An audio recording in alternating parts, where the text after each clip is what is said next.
Founder Abraham Penn taught a valuable lesson that has been part of a tradition since 1919 when he said, "I'd rather make a friend than make a sale."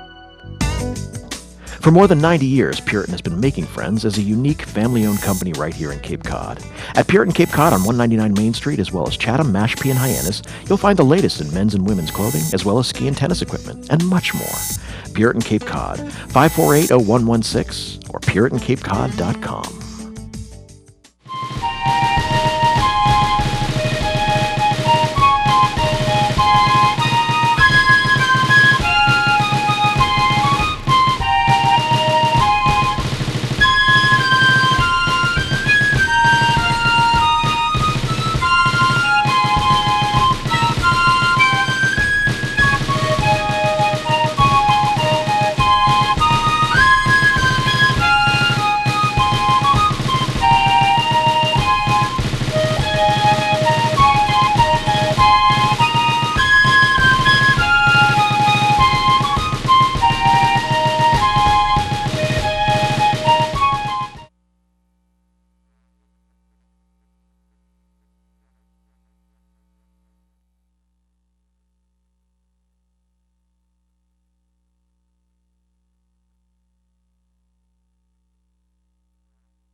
Good evening and welcome to the Board of Selectmen's meeting.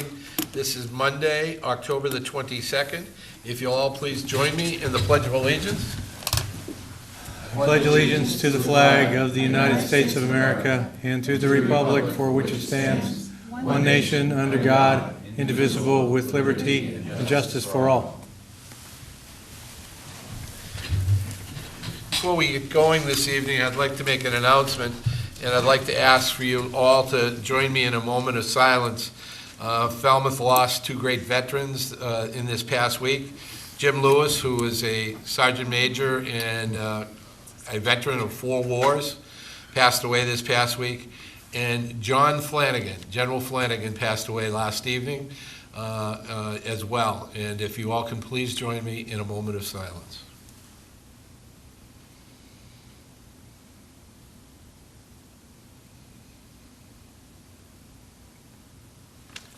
Thank you very much. Both of those fellows were known in this community very well by their service to this country, and they will be greatly missed. First up this evening is we have a much anticipated police department report from Chief Riello. Good evening, Chief. Welcome.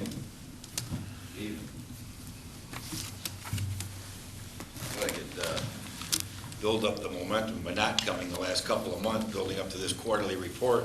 and I guess I was right. I think I've got the answer for you, Mr. Chairman. If you want to cut down on any of the stuff that goes on in the audience, invite me to speak. Nobody shows it. There were several that were heading in, and they said, "Oh, you're talking tonight." Off they went. Have you seen our speaker policy, Chief? Do you have the hook, too? Thank you. Oh, anyways.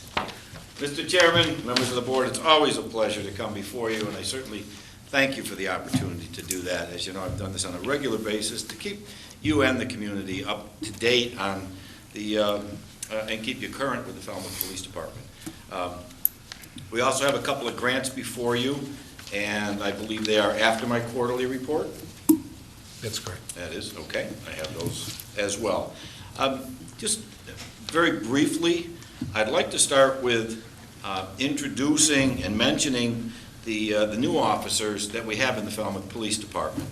And as you know, that's something that's come to fruition, an effort that began a year ago, September. And we currently have 3 brand new officers, recruits. They were pinned by Town Clerk Mike Palmer the other day at a ceremony at the station. They are Officer Mark Mancini, Officer Ryan Moore, and Officer Joshua Oliver.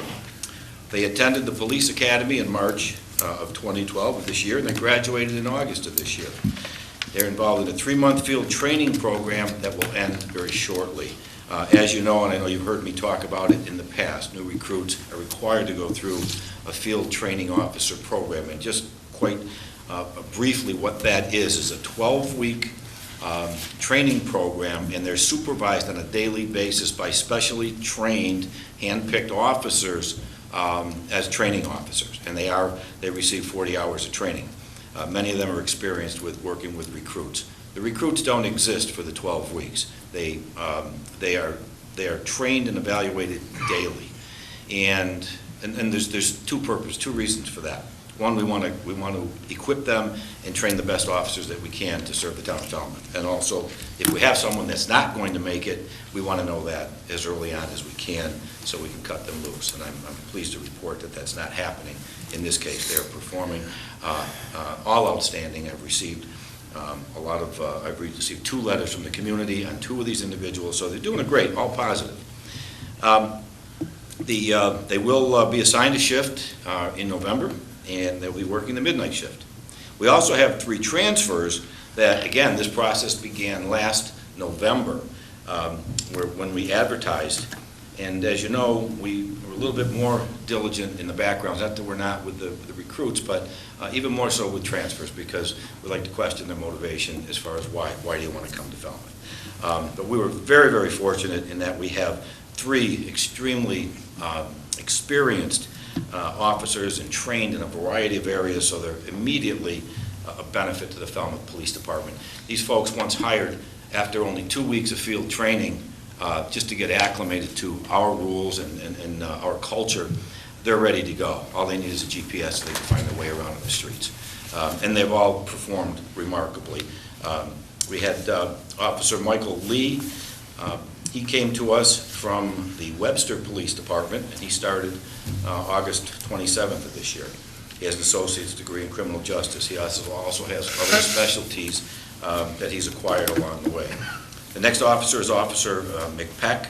He's been a police officer for about 9 years. He was with the Brockton Police Department, and he started in June. He has a bachelor's degree in criminal justice. He also has several specialized trainings under his belt. And we also have Officer Paul Stefanelli, who was a police officer for 18 years in the Southbridge Police Department. And he also worked at one point at the Springfield Police Department, and he transferred here on June 3rd. And he is also brings with him quite a resume and many accomplishments. So they've hit the ground running, and they've been a great asset to the Falmouth Police Department. We also have a permanent appointment of Sergeant, and that's Officer Jamie Carroll, and he joined the department in '04, and he was appointed to acting sergeant in June of this year, and he was just recently appointed to permanent sergeant, and that was when the opening became vacant with Sergeant Percy Kennedy's retirement. And Officer Carroll has actually a bachelor's degree in electrical engineering. Also at our award ceremony that I know, Mr. Chairman, you were there, and Pat and town manager and assistant manager were there.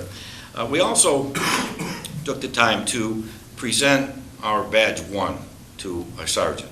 There's a custom in the Falmouth Police Department in the patrol ranks and also the sergeant ranks that the senior sergeant or the senior patrol officer receives the special recognition of having the designation of badge 1.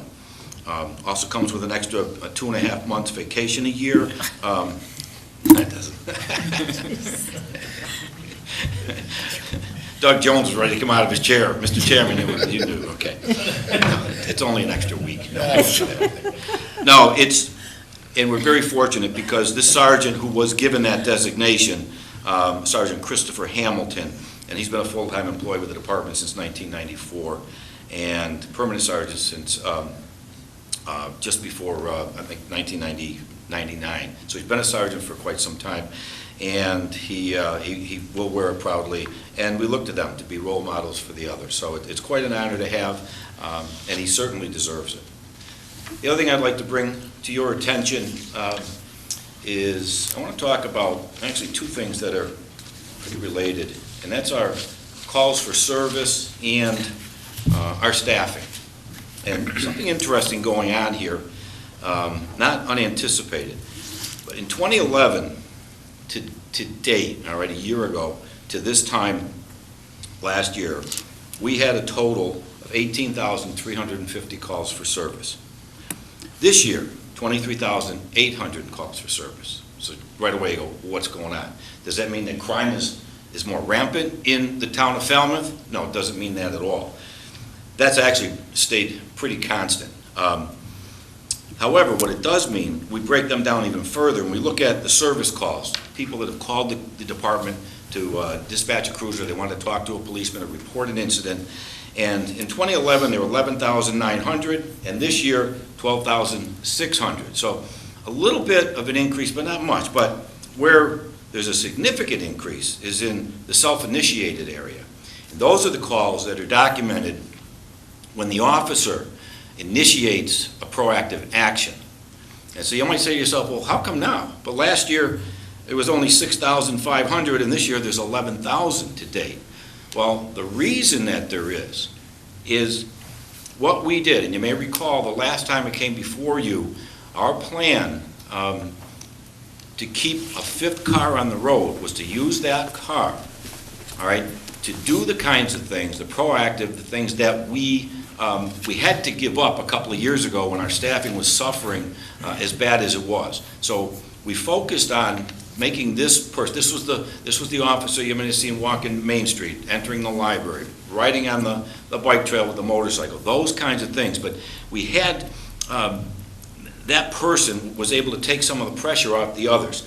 But when you have enough police officers working the street, they're also more apt to take the initiative to do certain things, whether it be motor vehicle stops, investigations, because they know they don't have to worry about getting tied up if we've got enough people on the street. The other thing that happened is, and you may recall this as well, the Community Liaison Program, which works hand in hand with several, probably 35 neighborhood associations and groups in the town of Falmouth. We had to shelve that for about 1.5 years, 2 years, and then we slowly brought it back when we were able to afford the manpower, and also when people were interested again in participating. And what this does, when you actively work with neighborhood groups, when you actively create crime watches, when you actively stay in touch and encourage them to call, they do. And when they do, hence your calls for service go up.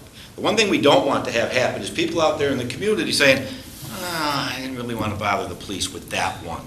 You know, and that may be the little piece that we need to solve a series of breaks, a series of assaults, anything. So we encourage people to call us. You know, we've said it, you know, I've said it since day one. You know, if you hear it, see it, report it. No one's ever going to fault you for reporting something. So what you're seeing is you're seeing an increase. You're seeing an increase in people reporting, whether to their liaison officer or to the main desk at the department. So that's the primary increase, reason for the increase in the calls. The other thing that I want to mention is that we within two officers from being at our funded level, which is 58. As you know, when I came here 5 years ago, it was 66. And I know we were trying to get to 70 at that point. However, we didn't see what was going to happen in the next few years, and then we experienced it. So we lost several officers. And what that meant, if you recall, what that meant by dropping from 66 to 58, I had to take people out of the Detective Bureau, we had to take people out of the schools, we had to do those kind of things to put people on the street as patrol officers. We've since been able to get within that 58 number, which we're not happy with, but we are happy with because we're almost there. And the other thing is, we have 0 officers out on line of duty injuries. That can change in a heartbeat. As I stand here talking, someone could be out getting injured. It's the nature of what we do. Right now, we're very fortunate, 0 line of duty injuries. And you know what happens when someone's out? It's a drain on the rest of us. We're still mandating and ordering officers to work on a regular basis to get to that 5 officers on the street, which I think is critical, which means we're still spending some overtime money. But the overtime money you spend, you're getting some real dividends for it in the increase in those self-initiated calls. That's where the rubber meets the road. So, having said that, I believe that's about where we're at. I know I usually give you drug stats. A lot of our drug work, we've been involved in ongoing investigations with the feds and the DEA, so I really don't have an update at this point for you, but that's essentially where we've been focusing our efforts and working with them. Any questions? Any questions from the board? Go ahead. Not a question, but a kudos. You mentioned these other programs that you're trying to bring back, like the neighborhood affiliations. One of the things that I've heard from the folks who are associated with the Quiet Roads Initiative are actually very pleased that you folks managed to get some manpower out, I guess, over Columbus Day weekend and do some extra patrols and actually help with that initiative and keep it alive. So kudos to you folks and good job. We've actually kept a lot of things going with that initiative. Lieutenant DeCosta has been involved from day one, as I have, and also other officers as well. But that's basically, or essentially, been an education effort. We're partnered with the Mass Motorcycle Association. We've partnered, with folks that have come together and realized the significance of trying to keep the noise down. We're using the signs, that kind of thing, and I know we do get feedback. People are concerned, so it is going well. But thank you, appreciate it. Chief, can you elaborate a little bit on the implementation on the chain of command? Last spring, Oh, absolutely. we went to lieutenants instead of just going captains and then sergeants. Yes, I'm happy to report that is going along very, very nicely. We work regularly with the lieutenants. We have one on each as commander of each of the shifts. We also have an administrative lieutenant. And there's been, quite frankly, I think it's gone a lot smoother than I anticipated. I know we had good people. I attribute that to the patrol officers and also the sergeants getting behind the initiative as well. And sometimes that's not always the case. So what we've got is people working together on their shifts, to make things happen, trying to, again, focus the lieutenants on making those decisions. They're essentially mini chiefs. They're essentially, responsible for what happens in this town between the hours, that they're working. And it has worked well. The other area that I'm very happy with is with the shift overlap that is no more. And we've also been able to see with that multiple shifts that, we're seeing a decrease in the overlap overtime that we used to see. So I think we're poised right now. I get a good feeling, and it's not just me, it's from the men and women there at the department. I see what's happening, I listen to them, and we know that, they're on the verge of going to the next level. They're poised to move ahead, and that's important. So, a lot of times in the past, I've come before you and said, I tried not to do the gloom and doom. I just tried to be very honest, and sometimes folk didn't want to hear that. But it was all true, and it was very real. And I really believe that moving forward, I think we're on the right path. I get the sense from looking at the kind of work that's being done and also the kind of volunteerism that's being done as well, people willing to get involved again, people willing to do things and to make things happen, and that is happening. So that's the sense I get, and I feel good about it. Great. Appreciate it. I just also want to pass on thanks to having your officers come to the community association meetings. I think that's been very effective to get the communication from the police officers to the associations, but also to encourage the associations to be able to pass on information and to do it hear and see it reported. That kind of communication has been very, very useful. Thank you, and that has been working well. And just another point, the officers that are involved in going to those meetings and to being involved in the association, we don't order them to do it. They volunteer to do it.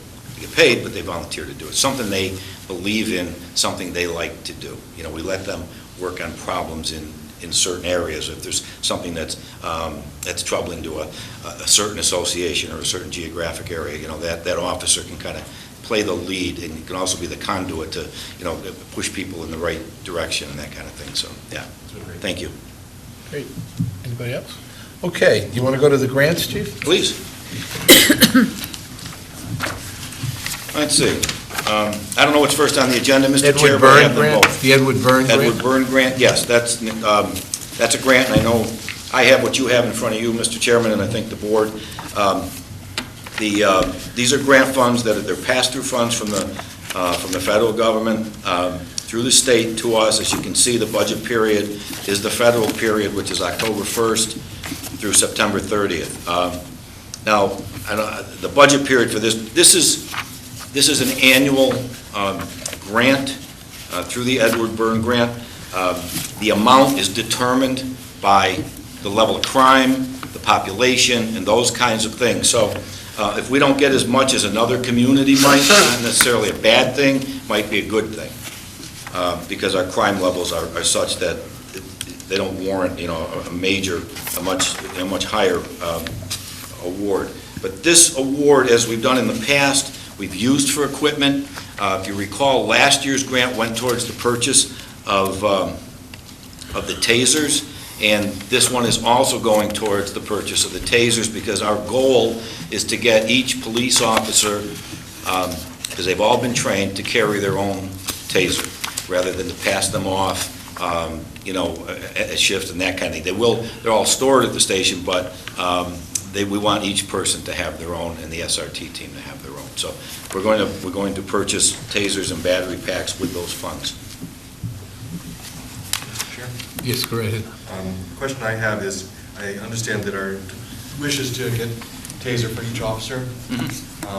If we don't get the grants next year, do you expect the police department to come and ask for the grants for those funds from the town? No, I think fill out that grant? No, Selectman Jones, what we'll do, you know, that's why we want to take an opportunity to do this, because our equipment funding line item in our budget, you know, crashed 3 years ago, went to zero.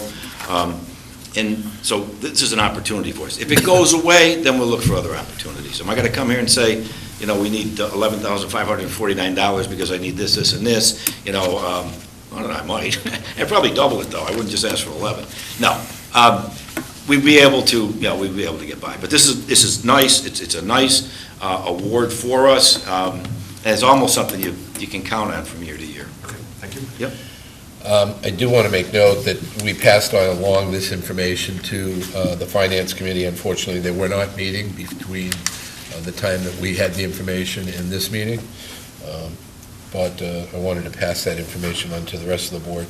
In this case, this is from equipment that I don't think is like a vehicle, at least in my sense, that once we add an additional vehicle in this community, we have the ongoing cost of registration, upkeep, and then replacement of that same vehicle.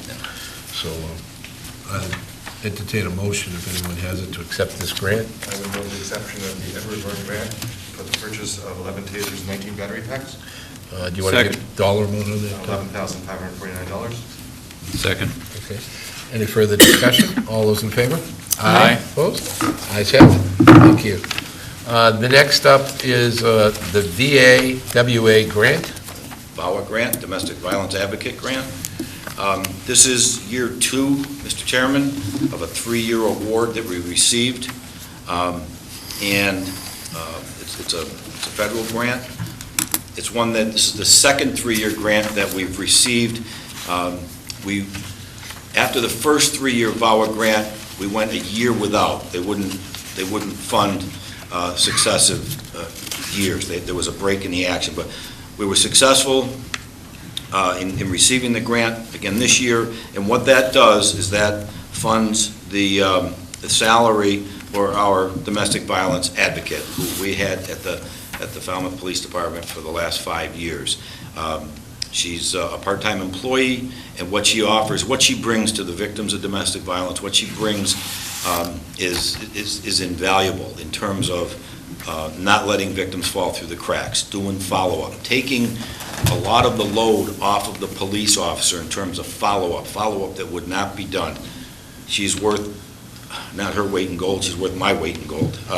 She is.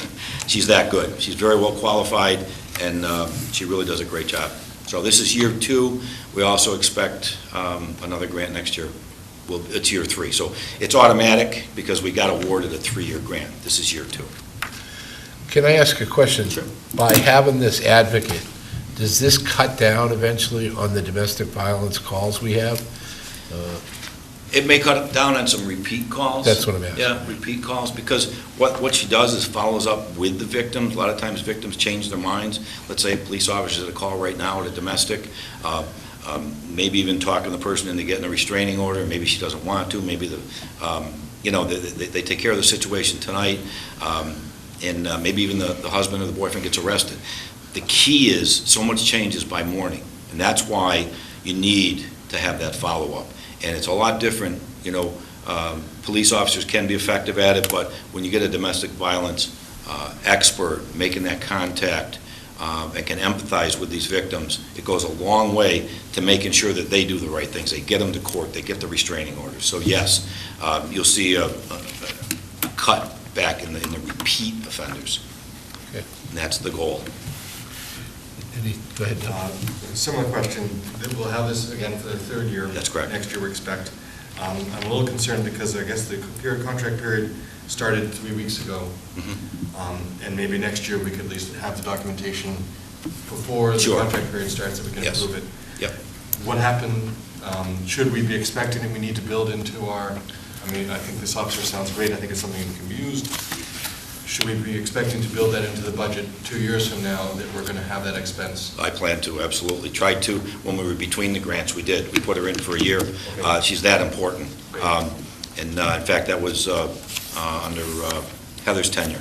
That year, we did get her in. We needed, I don't know, it was probably about $18,000 to keep her going. She's not a police officer. She's a civilian. But has an MSW, she's a licensed social worker, she really knows her stuff and what she's doing, and she's very plugged into the social work community, so she's a great benefit. But yes, definitely. Up that that's where there will absolutely be an operating I would be going expense there to continue. That's correct. The money for this grant. Yep. Okay. Any other discussion? Anyone care to make a motion? I'll move approval of the VAW grant, $27,100 for this year. Okay. Second. Motion in the second. Any further discussion? All those in favor? Aye. Opposed? Ayes have it. All right, very good. Great. Thank you very much, Mr. Chairman. I appreciate that. And I'd just like to let you know, Mr. Chairman, and the board and the community, that this is not only my quarterly report, but it's also my final report. I will, after 5 years, spent 5 years as the chief of police in this wonderful, wonderful town of Falmouth, and after 34 and a half years in police work, and 16 years as chief in 2 communities, I've decided it's time to move on. And quite frankly, I will be retiring, and my last day in the office will be November 13th. And I will then go on vacation, and my retirement date will be January 5th. Now, I know that's only 2.5 weeks away, so folks may be thinking, what are you doing? You're running out on us. This is crazy. You're just 2 weeks and you're gone. Time out, folks. I don't believe in long goodbyes. I don't believe in being a lame duck administrator, especially in a police department. I've experienced it before. It doesn't work. I didn't wake up this morning, roll out of bed and say, you know what? I think I'll retire. time to move on. No, that's not what happened. Actually, what happened was, it's a decision that I've been thinking about for several months, and I know on a day last June, I made a decision. It was time for me to move on. And I just want you to know, the board, people in the audience, but the folks at home too, that when that decision was made, I've been in constant meetings with the town manager, the assistant manager, so they've known this day is coming. And then we did put a date on the table. And Mr. Chairman, you know I spoke with you as well. But I still believed, and I thank you for keeping my wishes, that it be confidential as it could be, because, again, a lame duck does not do service to the department or the community at all. So the thing I want people to understand, especially the community, that along with those meetings, you can be assured that you are going to be in good hands. There's no question about it. We at the Falmouth Police Department, I'll tell you right now, folks, you are blessed. I have 2 captains at the Falmouth Police Department that, between them, have 60 years experience, 20-something years command level and supervisory, and either one of those captains can step up to the plate. There's no question they could be chiefs anywhere if they applied around. They choose to stay here. So whatever the plan is going forward, folks, you're going to be in great shape, because either one of these gentlemen could step up to the plate in a heartbeat. So I'm comfortable that given that there will be a seamless transition in leadership, and you won't see any change. And that's, and that's why that's why I've decided to do a very short notice. I just think it's healthy and it's best for all. The other thing that I want to mention, almost 5 years to the night, I stood here. I think it was might even have been the 22nd or 20th, right in through there. You were the chairman, Mr. Chairman, and Pat, you were here. And I remember Carrie and a couple other folks were here, Catherine, but and Bob Rittenauer, and I just want to thank you for giving me the opportunity. You voted that night to give me the appointment, and I appreciate that. And you gave me 5 years to serve this community, and I'll tell you, it's just been an honor and a privilege for me to serve this community. It's just been phenomenal. I want to thank you for that. I want to thank the community. It's been the best 5 years of my career. Seriously. Thank you. Chief, don't leave yet. I'd like to make a couple of comments if I can. I haven't got the microphone now. I'd like to say that it's also been a privilege in the community of Falmouth to have you as our chief of police. The face of the Falmouth Police Department has drastically changed under your command. You've made it a much more professional organization than it was. The turmoil that could have been construed there in the past is no longer. You treated people with respect, and therefore they treated you and the rest of the community back with respect. To each and every one of them, it's a credit to them, but it's also a credit to you under your command, and I thank you personally for that. Thank you. Mr. Chairman, when I'm going to come back to the mic. I know I mentioned it briefly, but the only reason we've been able to do what we've been able to do is because of the men and women at 750 Main Street. I've said this so many times over the years, and I always tell you that I have something to compare it to, because I do.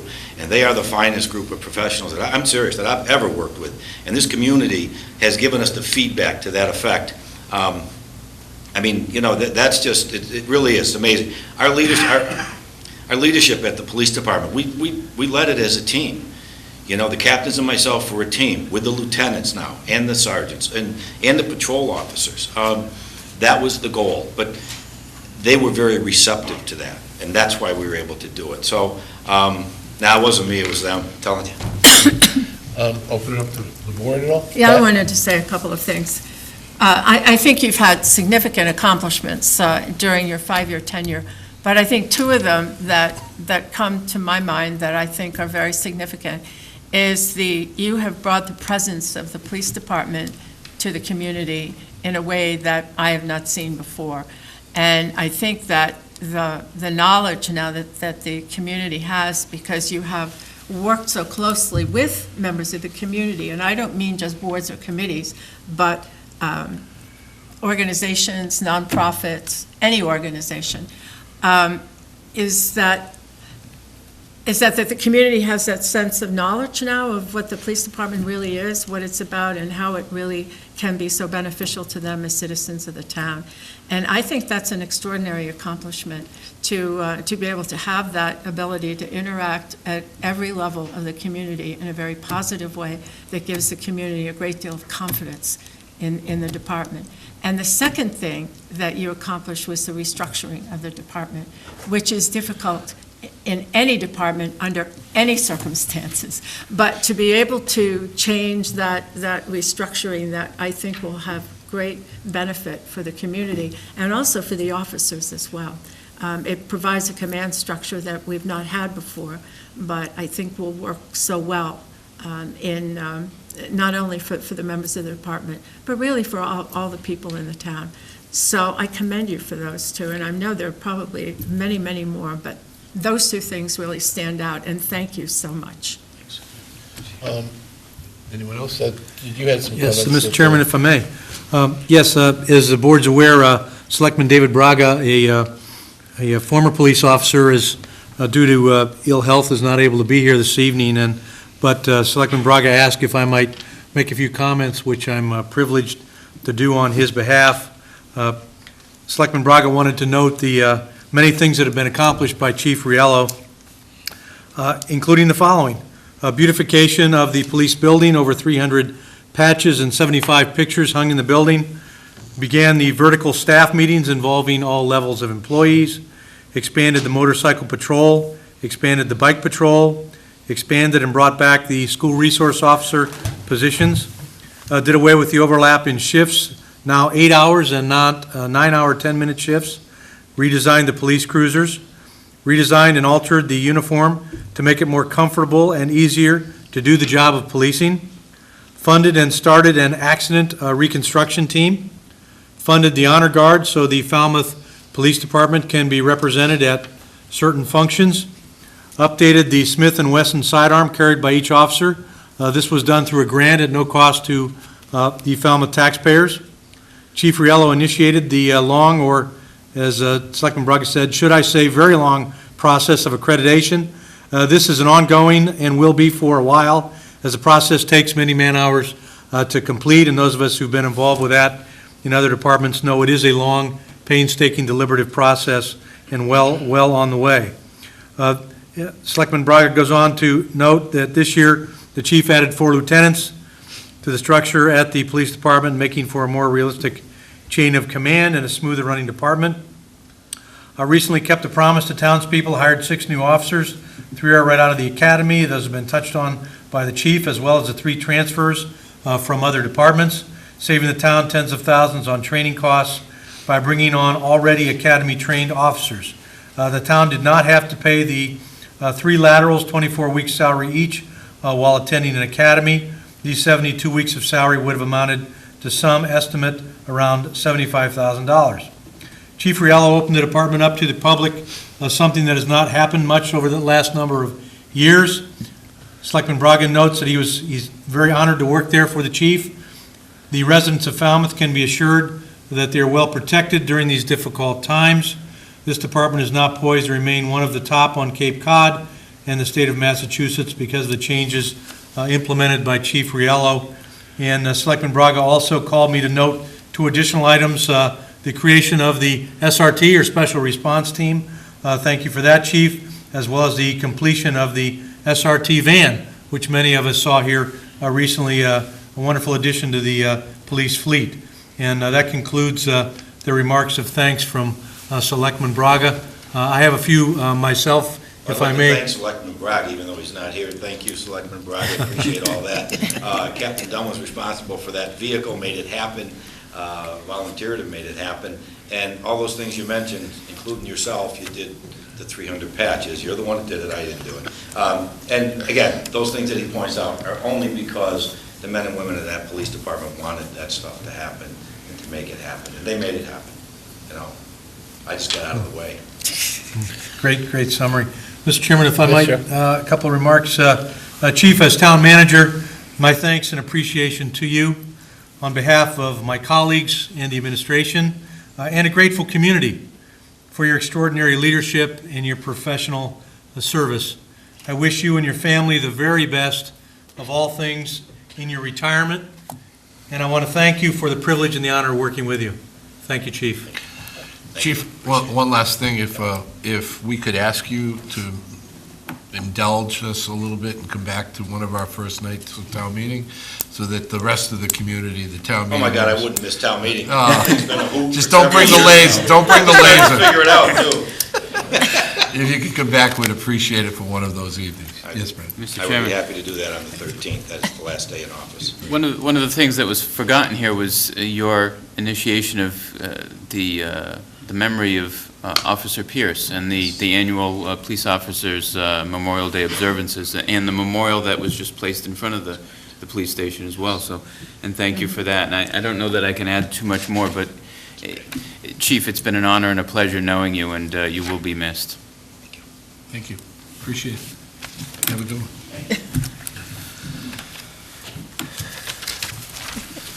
Okay.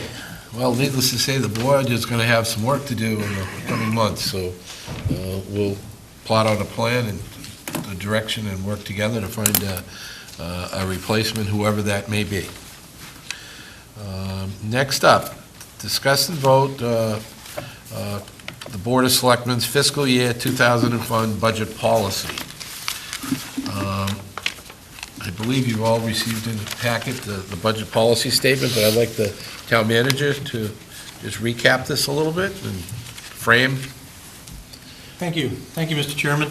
As the board is aware, annually, the proposed operating budget policy document is brought to you for your consideration to provide direction and guidance to town manager, assistant town manager, and the administrative team in preparing for the upcoming fiscal year budget. And of course, as we know, the FY14 budget, how time flies, it's due from the town manager to the board by January 1, and here we are nearly on Halloween, so we're barely 2 months out from that process coming to the board.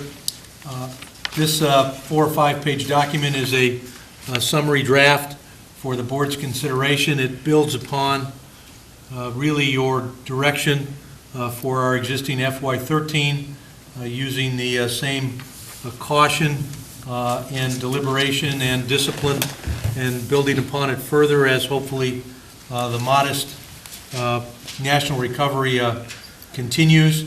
And I want to thank Assistant Town Manager Heather Harper for her excellent assistance and guidance in working with me and pulling this together. And I welcome Heather's comments as we go forward on this further.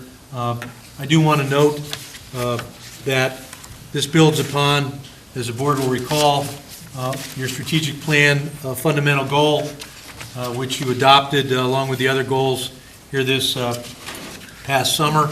That is to promote the long-term fiscal stability of the town's operations, and this is brought to you in that same spirit, Mr. Chairman and members of the board. I'm going to jump over to the second page just to touch on some of the key highlights regarding a suggested budget ceiling for the coming year, a maximum total budget growth of 2.5% is suggested. That 2.5% being, of course, above the FY13 operating budget. It would include 2.25% specifically targeted for operating. And keep in mind, this 2.25% is identical to the amount that you authorized for operating last year for the budget that we're involved in now. The remaining 0.25%, or 1/4%, would be earmarked for capital spending. This capital set-aside, of course, is in recognition of the town's considerable capital reinvestment needs, given the severe reductions in capital reinvestment in the recent multi-year economic recession. It's consistent also with the initiative that the board is supportive of with a capital planning committee that has been appointed and will begin meeting very shortly. While we did not have such a 0.25% capital set aside in FY13. It's indicative of the fact that our needs continue to be great. Thankfully, because of the caution and conservatism with which the budget was undertaken, we're able to consider some capital projects going to town meeting here in November for some modest catch-up on capital projects, but so much more lies ahead, and this 0.25% suggestion is indicative and symbolic of moving that forward. As further noted, with this cap, some budgets may require reductions or less growth. In order, of course, to live within the 2.5% total, the board may revisit the growth ceiling based on the adoption of documented revenue increases that may, in the future, provide additional flexibility. We will see how that unfolds. Then we walk into a number of suggested revenue policies. Mr. Chairman, members of the board, local estimated receipts shall not exceed the amounts collected in fiscal year 2013, unless those increases, of course, are documented and reflect appropriate decreases as well, based upon our actual experiences. The board will recall you recently spoke about meals taxes and provided direction, which is further affirmed here. You've established 25% of estimated meals tax revenue contributed to the general stabilization fund. The remaining 75% to be committed to capital projects, or alternatively, the capital stabilization fund, dependent only upon the timing of your determinations on where those appear in the budget. State revenues, as has been the case in the recent past, initial estimates will reflect a 5% reduction in state aid, even though, again, the recovery continues modestly. We are conservative here in this estimate.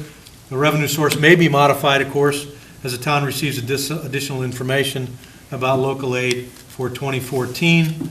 While we know that some cherry sheet appropriations have indeed begun to rebound, we also know that new or additional state charges are also consuming those same increases, resulting in limited net additional revenue to the town. So for those reasons, we continue to be cautious in the state revenue area. As to property taxes, the town will present an operating budget consistent with the revenues available within the limits of Proposition 2.5. No additional property taxes beyond this are proposed for 2014 operations.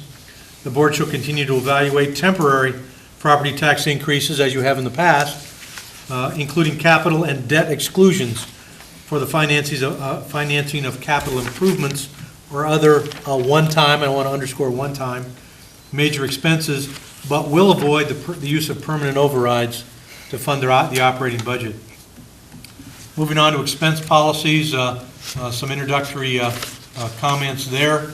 Obviously, we endeavor to limit any inappropriate or significant increase in appropriations. We'll be working with the various department heads in regard to that over the coming weeks.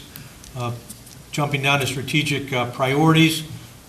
Again, as referenced earlier, the board's recently adopted a 5-year strategic plan, which is an extraordinary guiding document for me and for Assistant Town Manager and members of the administration in structuring our budget proposals for 2014 and going forward. As to labor force and overhead, recognizing that we want to sustain the town's labor force in order to provide a consistent level of town services. At the same time, we are vigilant for opportunities which maybe arise for restructuring based upon retirements or other changes in the municipal workforce with which we are presented.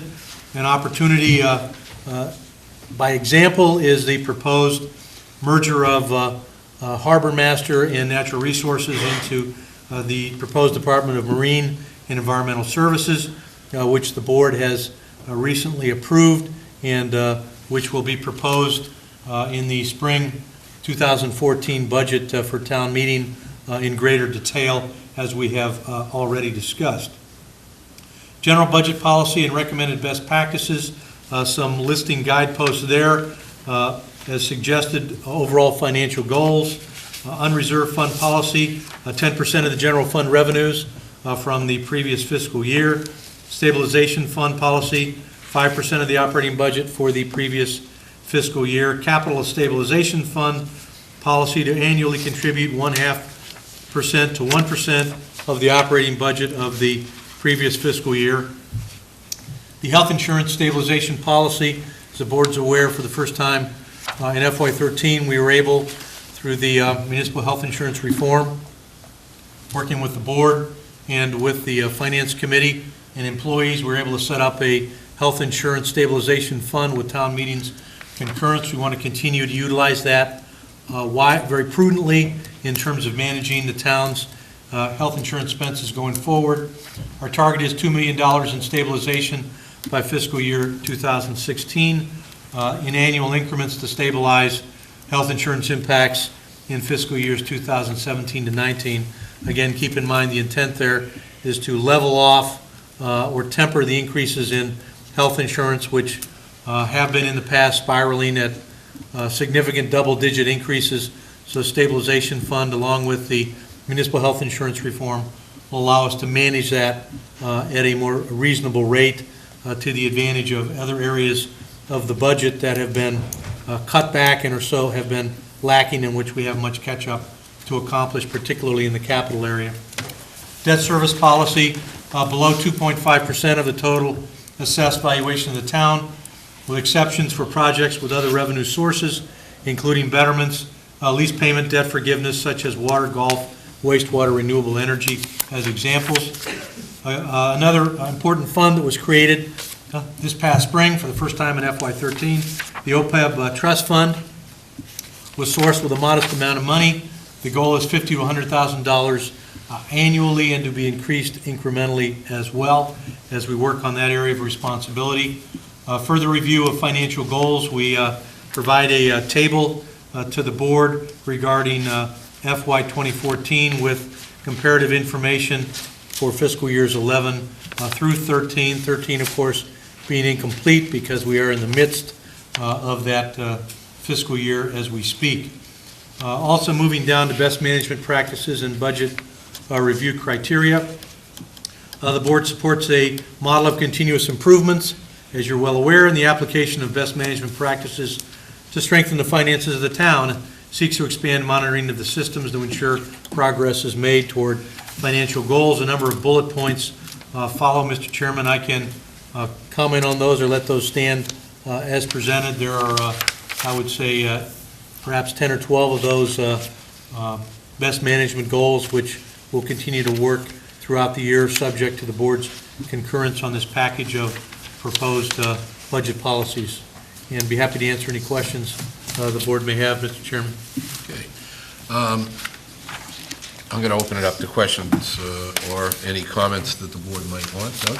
I just wanted to clarify, I thought it was, we sort of left it up for Art to decide on the meals tax, about that 75%, and I think we were going to decide whether we really want the 75% all to go to the capital stabilization fund, or some to capital projects and some to the stabilization fund. I think, Mr. Murphy, I thought you had suggested that we really should be putting our money where our mouth is and saying we are going to set it aside for future projects, not for this year projects or present projects. Well, actually, my You wanted to make it a home rule. That we I wanted to basically do that, but I think it was Selectman Flynn that suggested we just make it a policy. We've never voted on a policy. Right now, this is a proposal for this year's budget. So I went with the wishes of the board versus the home rule funding option, but in this case, it's just based in this year's budget projection, but the board, if it sees fit to want to continue to move forward, to make it a policy moving forward, we could do that. But at least we know that this year, we're looking to commit that 75% of the meals tax for the capital stabilization or capital projects, whichever one, I guess, we all decide we want to do. There was one issue that I did ask the town manager, and I'm not trying to preempt the capital advisory committee, but any way that we can continue to chip away at the capital that we need to spend. We all know that our needs are roughly $3 million a year. The voters rejected last year a debt exclusion for just a small portion of that. Last year, we were able to fund $500,000 for capital projects for the Capital Stabilization Fund. By doing something about 0.25% of this year's budget, we in fact are now starting to build a little kitty. We're going to self-fund it, or at least try to help a portion of it. I'm not going to preempt your committee's work, but I think it's a great way to start going, clipping away at it. And again, keeping in mind that that will in fact compound itself at 2.5% every year, because it's out of the levy. So those amounts will increase. So I think if we have a little, at this time specifically with our health insurance costs being stabilized, we have an opportunity to be able to take a portion of the budget and try to start doing that, setting that aside, especially in these tough times. I mean, we know that we have very large projects coming forward that we're going to have to go to the voters for. Number one is either water filtration or treatment. The other would be some form of a wastewater issue. So keep that aside. We need to be able to maybe look at how we're going to fund our capital needs now. And this is one of the areas, I think, taking 0.25 of this year's debt levy increase is a great step in that direction. Yes, sure. Just to follow on that, I think two things have happened that will make a difference in terms of how this budget is maybe reviewed and reported, and that is the addition of the finance director, which I think will change the way some of the reporting occurs based on what you have in here. And now I forgot the second one. No, I know, the appointment of the Capital Advisory Committee. We haven't really had that before. So I think with those two things in place, I think we will probably have a little better knowledge of what some of the financial issues are as we go forward, which we can always keep this in mind, but it might certainly guide us in the future as to which direction we want to go in. And if I could, I had a couple of other comments to make. Under state revenues, in the very last sentence, it says, while the cherry sheet appropriations have begun to rebound, new or additional state charges are consuming increases. And I just wondered if you had any idea of what those are. I mean, you never know. I mean, sometimes you find out the state is now charging you for things that never happened before, and you don't always know about it until you see the cherry sheet. Is that kind of what you had in mind when stating that? Yes, exactly. Plus, there are increases there that do not always reflect the amount of inflation and are a larger amount than we anticipate. So from year to year, we generally receive surprises in that area as well. Okay.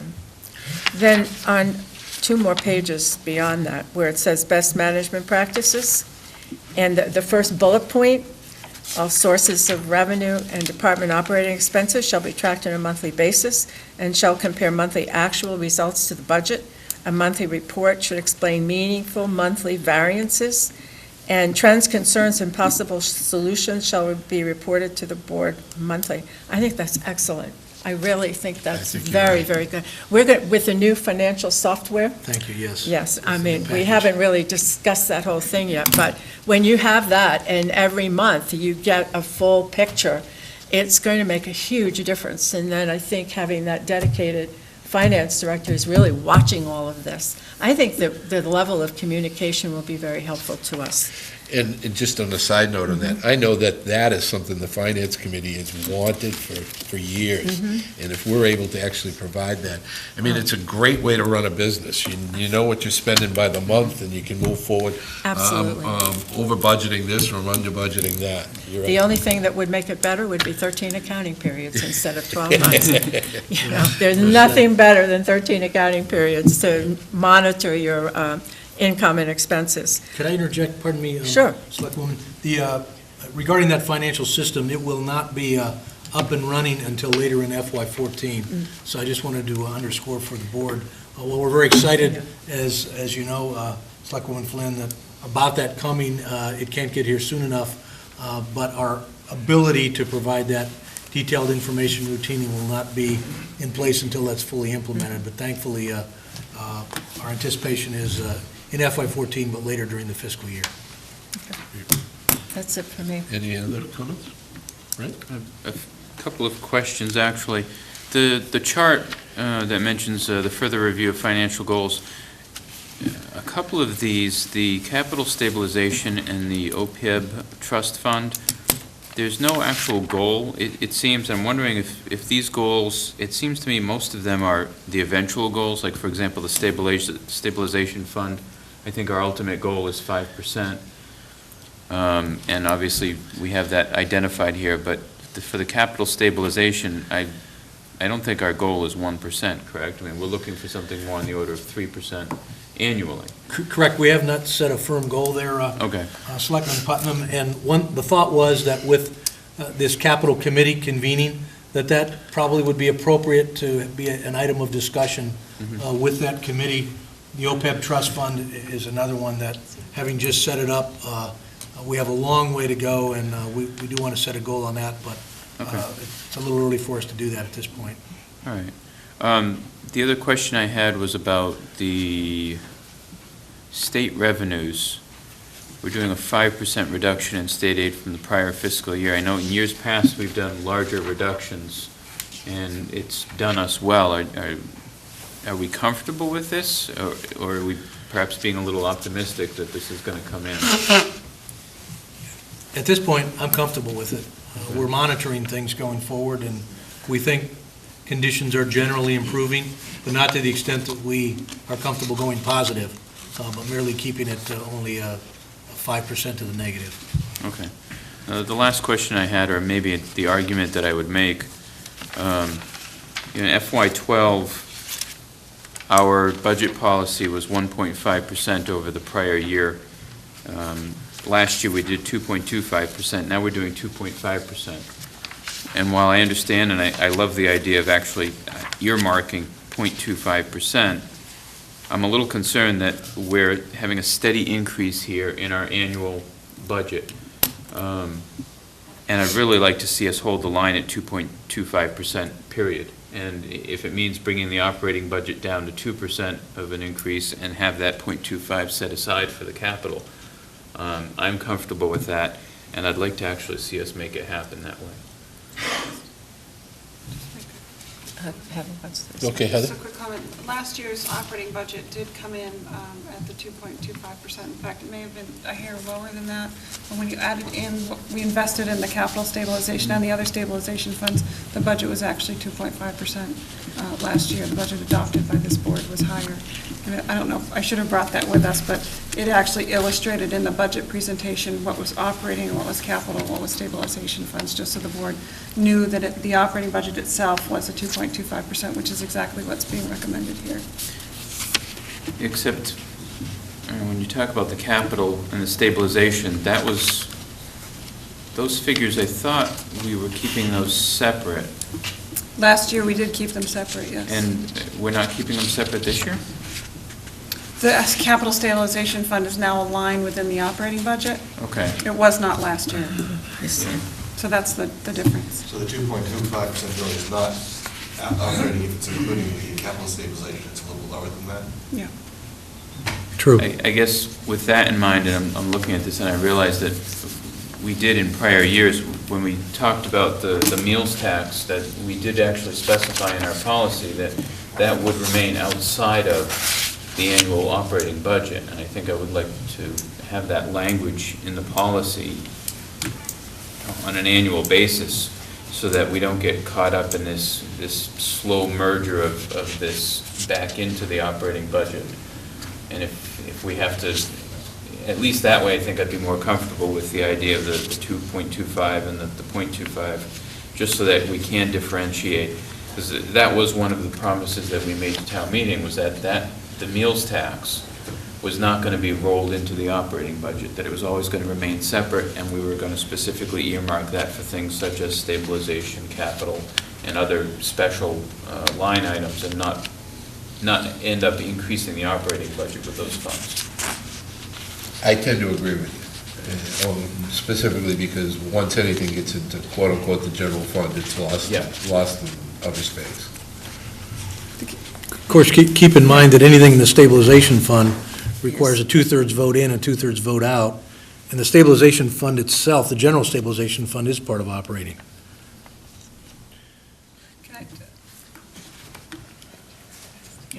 Go ahead, I'm sorry. I'm trying to help you get there because the capital stabilization now is in the budget, and that Right. changed from last year. The key really is to make the appropriation in the budget and make sure that you appropriate at least the 500,000 plus in the operating budget. So I think if you look at the sheet here with the 0.51% to 1%, that's 561,000 to 1.1 million is that percentage in the budget, which is well in excess of what we collect in 75% of the meals tax. So you did do that last year, and you will do that again next year. In fact, we hope that you'll do more than that next year. And I know it's hard, we struggle with how to express it for you, but the capital stabilization is part of the operating budget now and must be. I think where Brent's fear is, and I think my fear now, I'll hear him verbalize this, is if we combine this as total part of the revenues, total revenues, put the meals tax as total revenues, then things get confused. We want to keep that as a separate issue moving forward, and we'll really appropriate out of that one source of revenue as we move forward. There's two ways to get there. Your way isn't wrong, but I think what we're afraid of is the boards change and contracts change. There tends to be a grab for any kind of revenues that one might have.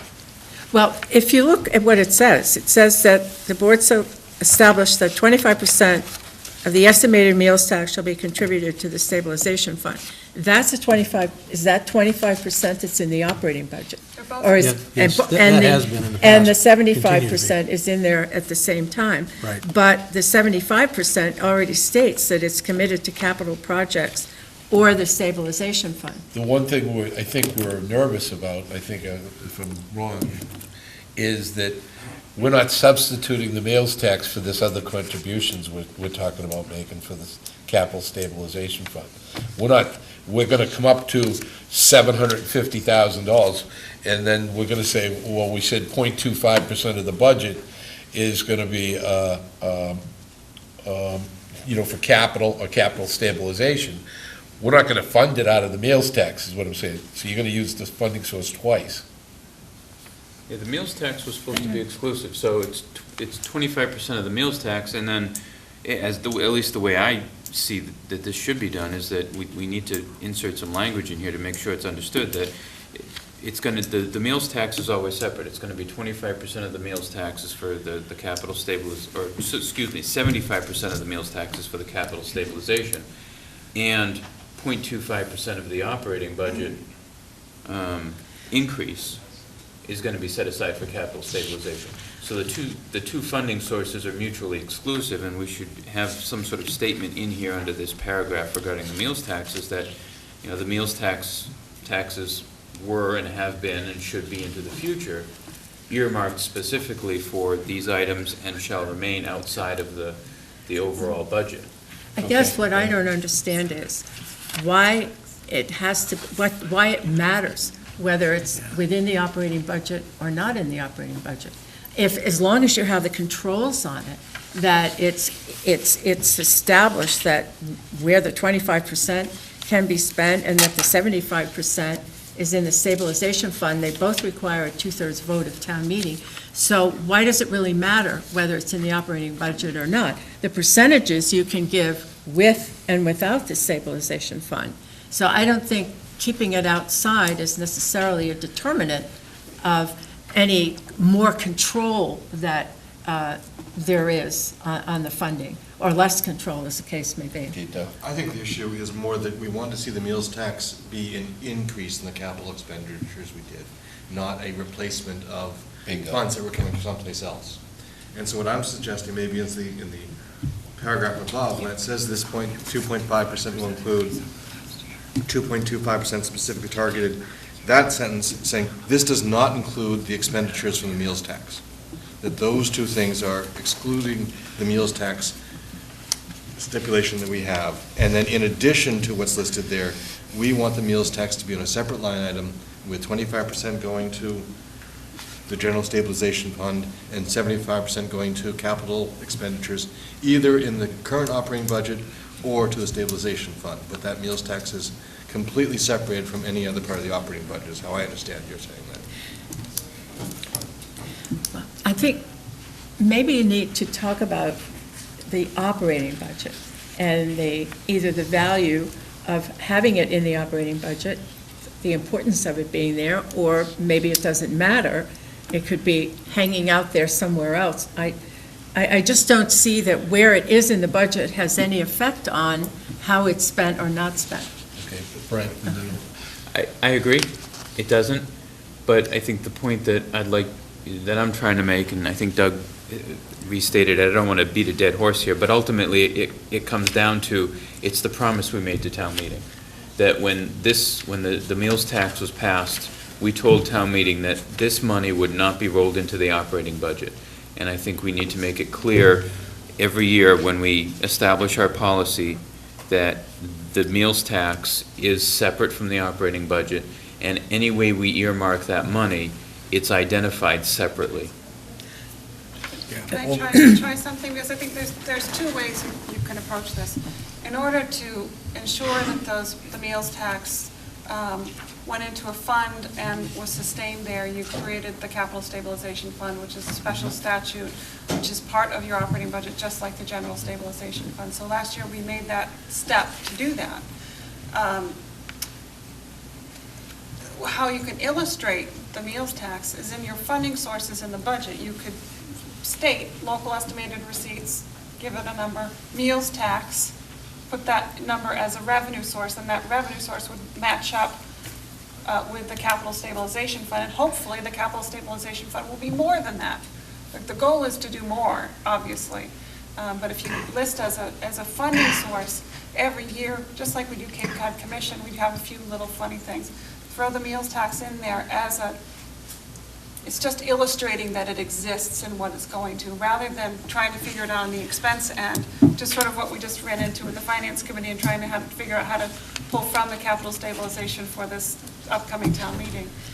I think you're asking all the right questions and having the right conversation, just how we get there and being straightforward about it, not double counting the money. and I don't disagree with that, but I will also say this. If we put it in as one of our revenues in the budget, we're increasing the budget by 700 and some odd thousand dollars. On paper we are. On paper we are to folks out there. Well, everyone looks at us, and then they pull up. Perception is 9/10 of the rule. Now you've got a 700 and some odd $1,000 increase in your operating budget, but we already have, it's committed. Meaning 25 and 75. We had it before, but it's not in the operating budget. There's a perception. Well, your local, I'm sorry.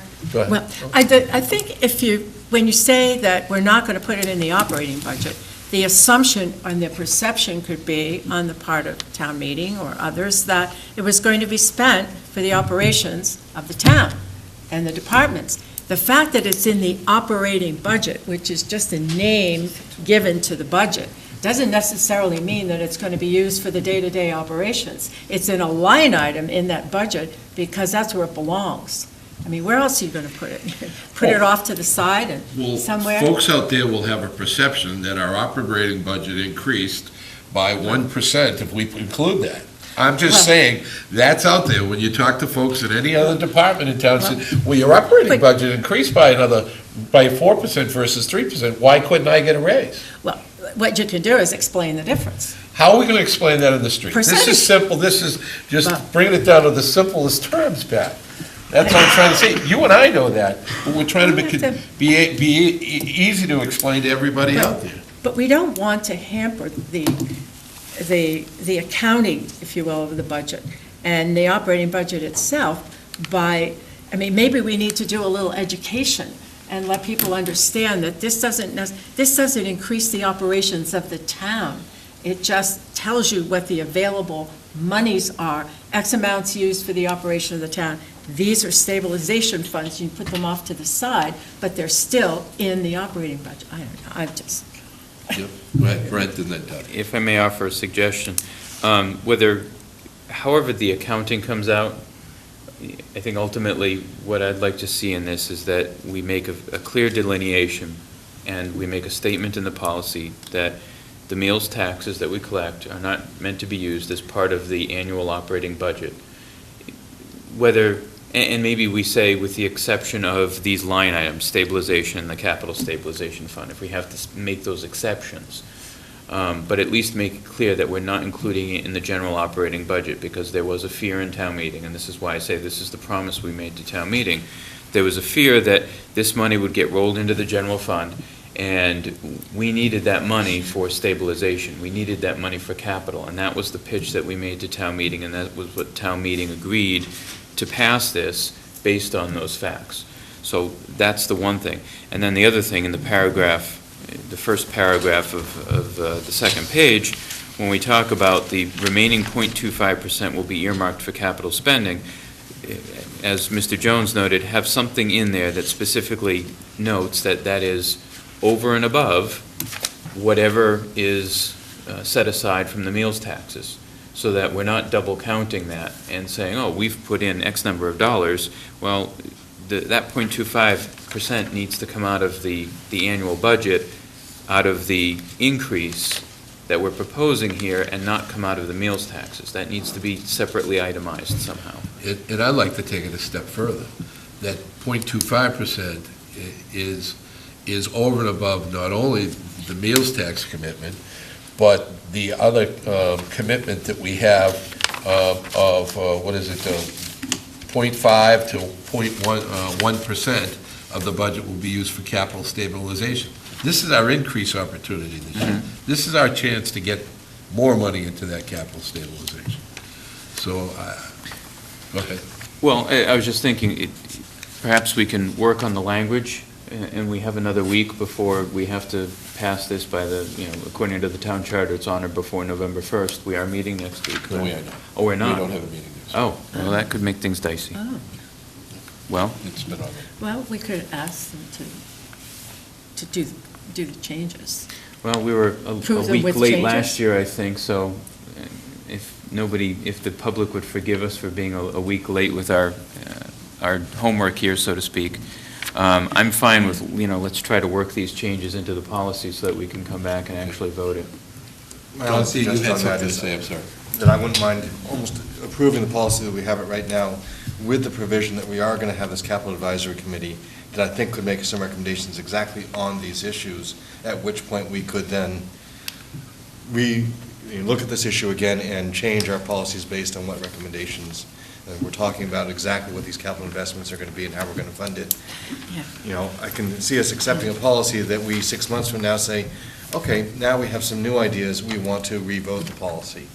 I do think this captures pretty closely to what we're talking about. I am concerned about the idea you're saying that, what we promised town meeting. But I don't think we're going to, by November 1st, get it perfectly, nor are we going to have it the way it should be with the capital advisory committee. But what we're talking about is we need a budget policy so they can start doing their budgeting in November and December, Doug, not 6 months from now. Okay. So I agree with you. When you guys, the capital advisory committee comes back, will really be for the following fiscal year. It won't be for this year. Or it could potentially be talking about, an article for Springtown meeting as a supplemental budget. But it won't be dwelling on the actual budget, what we're talking about tonight. And just Go one ahead. more. Just like a definition of what the operating budget is, what a definition of the general fund is, because we use those terms all the time, but I would wager to say not many people, even in town meeting or the public, understand the difference. or well, what that- they that's- both that's mean. why I'm So saying that might this. be very helpful, too. How about this, that maybe we can come to some consensus on the number tonight, and then let the devil be in the detail, we'll vote the detail 2 weeks from tonight.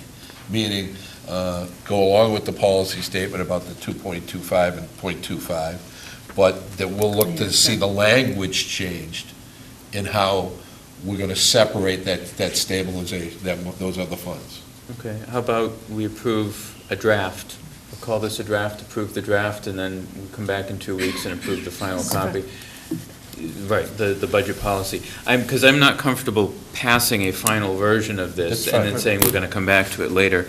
I want to make sure that the language is in here before we put our final stamp of approval on it.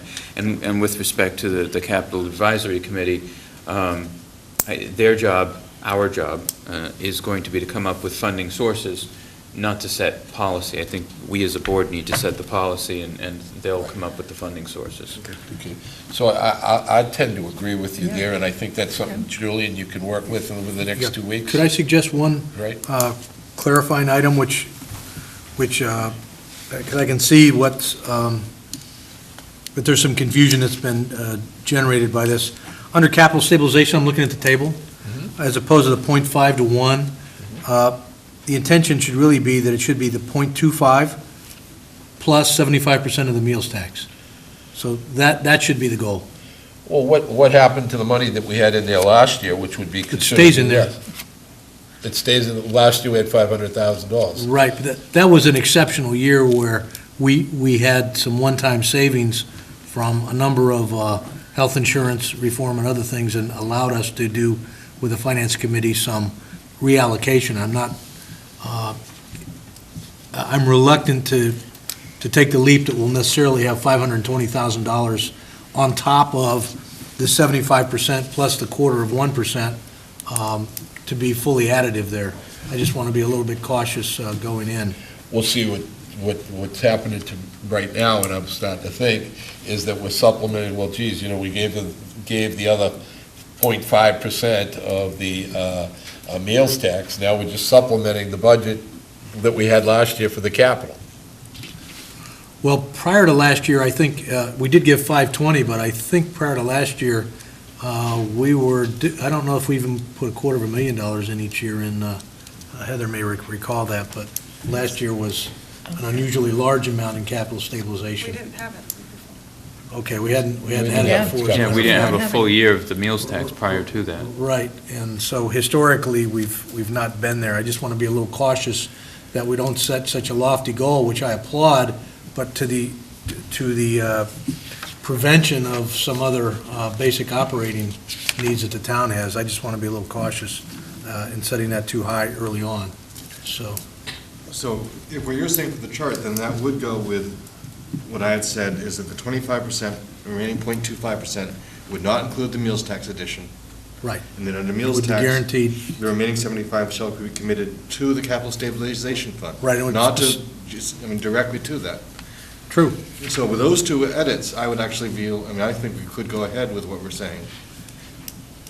Well- It won't be showing the line items, but it does show the revenue policy, the budget policy that we've all, I think, feel comfortable with.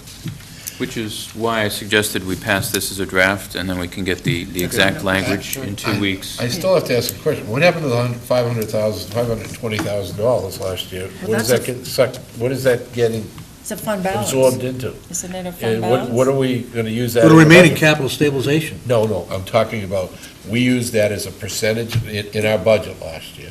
We had it in our budget, $520,000. But it wasn't earmarked as a percentage, it's just an No, amount. it wasn't earmarked. What I'm saying is, what are we going to commit that money to? We're taking that money and committing it to something else this year? That was savings that we got last year as a one-time savings that we. Yeah, we had one-time opportunity due to some savings that we mentioned that we were able to put into that fund in cooperation with Finance Committee. It'll continue to roll over and be supplemented. Wouldn't you call it a fund balance going into the Sure. next year? I mean, it's in the fund, Well, it's not going I anywhere. realize it, but what I was trying to do is think that we've already started budgeting for something and give an illustration, this 0.25% we're putting in this year.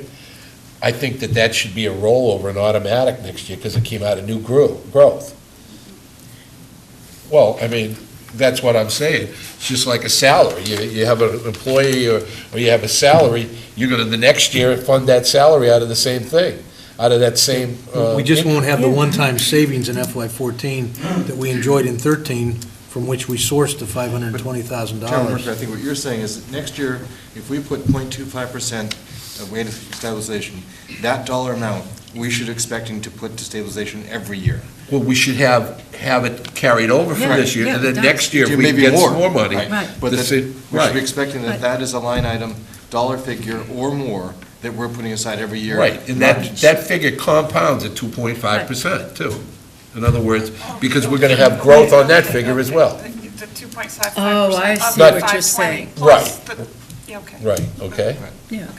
So it's a, It's a recurring. That's It's a right. recurring number. But I mean, that- in other words, I don't want to next year supplement a percentage of the budget that all of a sudden we lose what we're putting away now, because this is all, I want to make sure that we put this on our budgets for years to come. Because we have an opportunity, and let's take advantage of the opportunity we can. Okay? At the end of the fiscal year, it stays in the account, and then new. If you're referring to Additional funds go in. 2.5% of. No, what I'm saying is, next year when we come back here for a budget policy, we've already planned and putting in 200 and some odd thousand, because the year before, we've got that growth in the budget, and it's moving forward as we keep going. It doesn't zero out. Doesn't zero Yeah. out, right, in that budget line item. Doesn't disappear Okay. on. And of course, it's in, but, okay, as long as folks understand what I'm Okay. talking about. I All right, would so- move the policy we have as a draft and revisit the revisions as we've discussed in 2 weeks' time. Second. Motion is a second. Any further discussion? All those in favor? Aye. Opposed? Ayes have it. Thanks for the excellent dialogue. Thank you very much. Good job. Yes. I'd like to point out that after all that, we're still alive, but the clock's dead. Maybe that's good. We froze in time. I don't know what time it is. 25 after, 8:22. of course. Okay. Well, I guess we're not going to have any problem trying to catch up on the agenda this evening. Next up is discuss and vote water notification protocol. As the board remembers, this past year, there was a positive test, and there was a reoccurring test that came back negative. The board had some discussions, and we talked about implementing and coming up with a water notification protocol from the Board of Selectmen. And the town manager and Mr. Jack were able to put something together for the board. We did talk at an open public meeting this past August, I believe, and we've come to the point where we want to move forward that protocol. Mr. Jack, do you want to speak on this, or? Yeah, Mr. Chairman, I'll Go make ahead. a couple You're gonna introductory make- comments and okay. then welcome Public Works Director's additional comments as well. As you noted, Mr. Chairman, in the past, the board has not had any protocol for water notification, so this proposal that the board has been asking to come forward would be, with your concurrence, the first time when you do have an official protocol in place. This is presented in draft form to the board. I want to thank Mr. Jack for his input and comments, and Mary Beth Weiser, our water superintendent, Heather Harper, myself also been involved in this as well. And if you'd like, Mr. Chairman, I can touch through these Sure, bullet why don't you points. touch and right through them then for the pass on to public's Mr. information. Jack for his comments as well. First, routine water testing samples are taken from points within the town system. They're transmitted to the Barnstable County Laboratory or the Envirotech Laboratory for testing. Such tests normally require 24 hours turnaround time. Upon receipt of sample results, if all are negative, routine sampling and processing continues.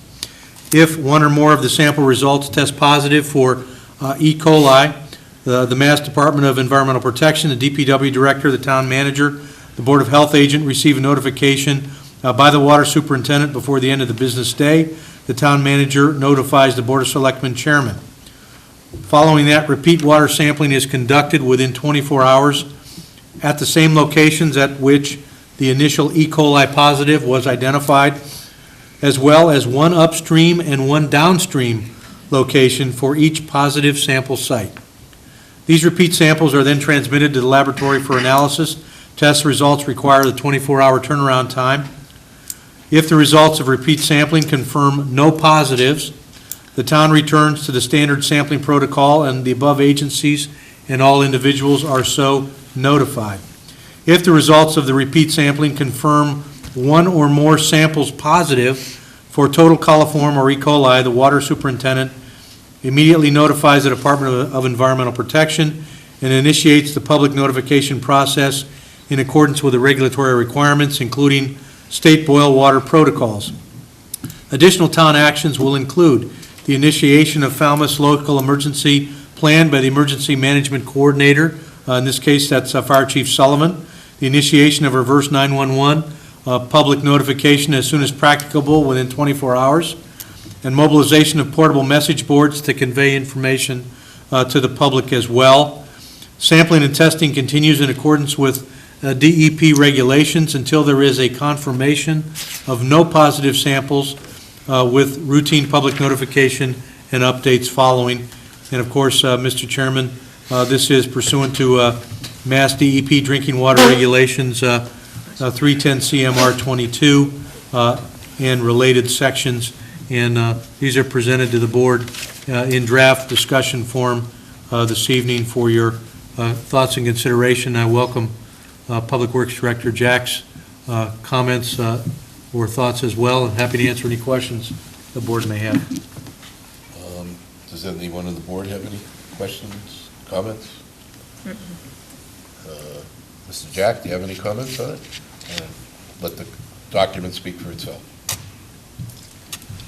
I think that this provides an opportunity for the Board of Selectmen to collectively determine that the regulatory process is one thing, but then when it comes to the actual public notifications, the town of Falmouth has additional requirements the board is placing upon that notification process, and I think probably one of the most important is the reverse 911 system and mandating that will be incurred when we do have that notification. That is not a requirement of the regulations, nor are the message boards, nor is the local emergency planning committee requirement. Those are strictly local initiatives that this document allows the board to be able to initiate under those circumstances. Okay. Thank you. My comments on this are that if in fact we have a positive test, I think it's prudent and important that we have a repeat test to make in fact sure that as we move forward, we actually know what we're talking about. I appreciate the idea of having a test upstream and downstream of where the positive test would come. It provides additional testing in the area, but the notification process is important, and the public's perception of what we're doing and how we're doing it is important as well. If we don't verify a test, I don't think it's prudent on the board's side to make any kind of notifications before that. So I think this is a fair and more stringent protocol than what the state calls for and protects the folks in this community. Hopefully a year from now we're not talking about this. Hopefully a year from now we're talking about how we're going to break ground for our new water filtration plant or something of that nature that's going to make sure that we're not going to have any potential for this. We all realize we have a surface water supply in this community. Anyone ever watches the presentations, you look at the filter in the bottom of that pond, you'd realize that we're doing as best we can with the product we have, and the product we have is a surface water supply.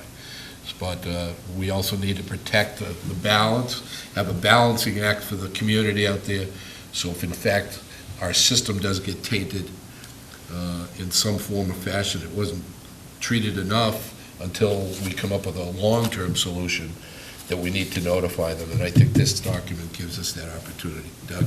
2 points. One, a very minor one, just the word practicable needs to be practical. Where's that? Initiation of reverse 911 public notification Okay. as soon as practical. And the second, Mr. Jack, maybe you could tell me what some of the reasons we would get a E. coli positive test that would not be backed up with a second one.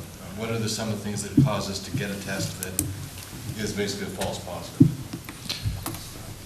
Where we collect the samples, the sample locations are pre-identified for uniformity, so they're already approved by DEP.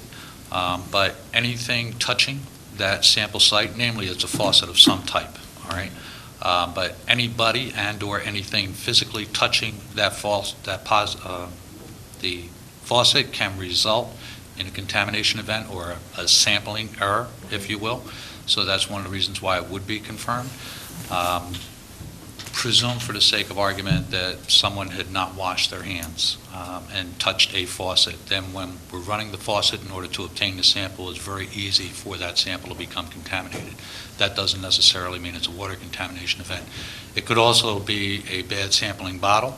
It could be a lapse in a protocol in collecting the sample and/or taking it to the laboratory.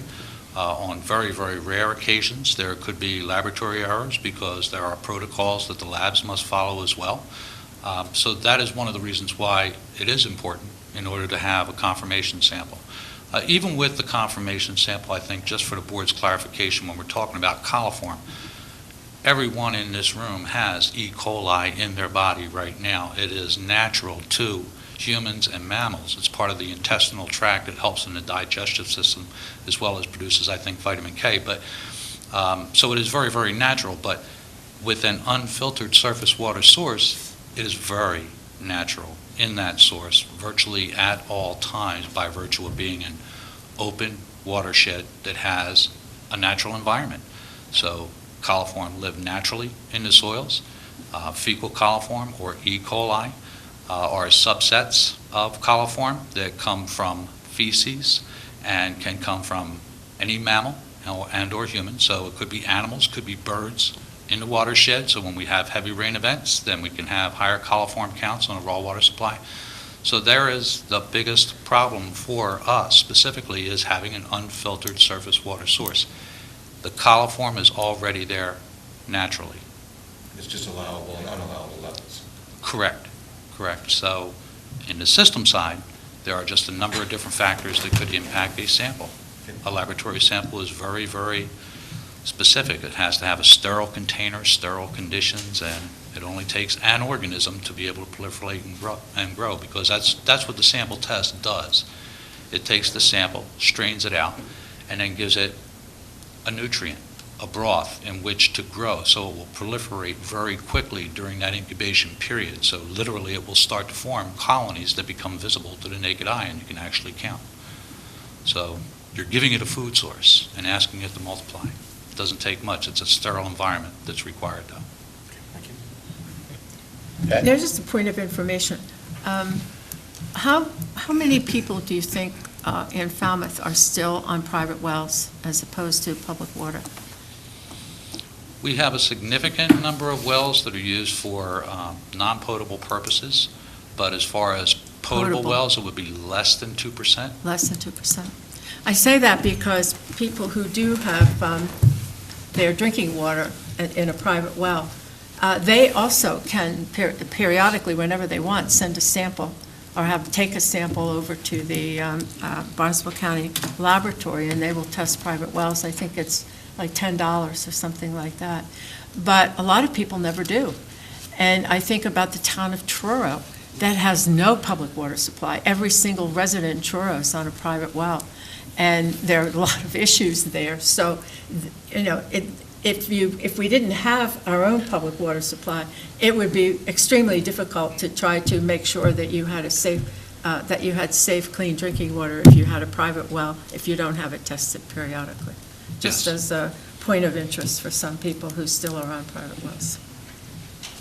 Okay, any other comments from the board? Any public comment? Yes. Go ahead, Ray, if you can sit down.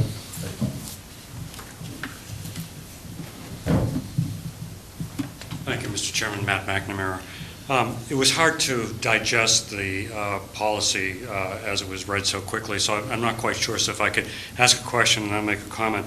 Is it that if there was as Mr. Jones said, an unallowable level or a contamination level, that the public wouldn't be notified until a second test? Not just the natural, as Mr. Jack was saying, the natural level of coliform that we encounter.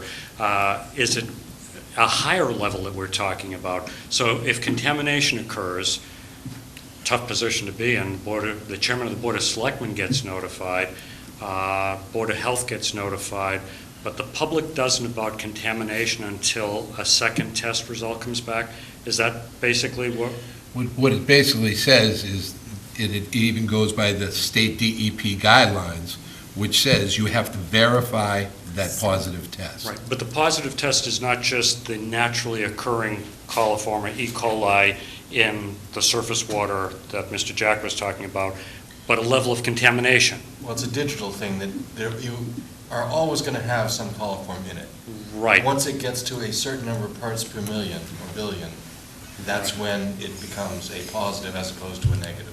The positive of it existing is constant.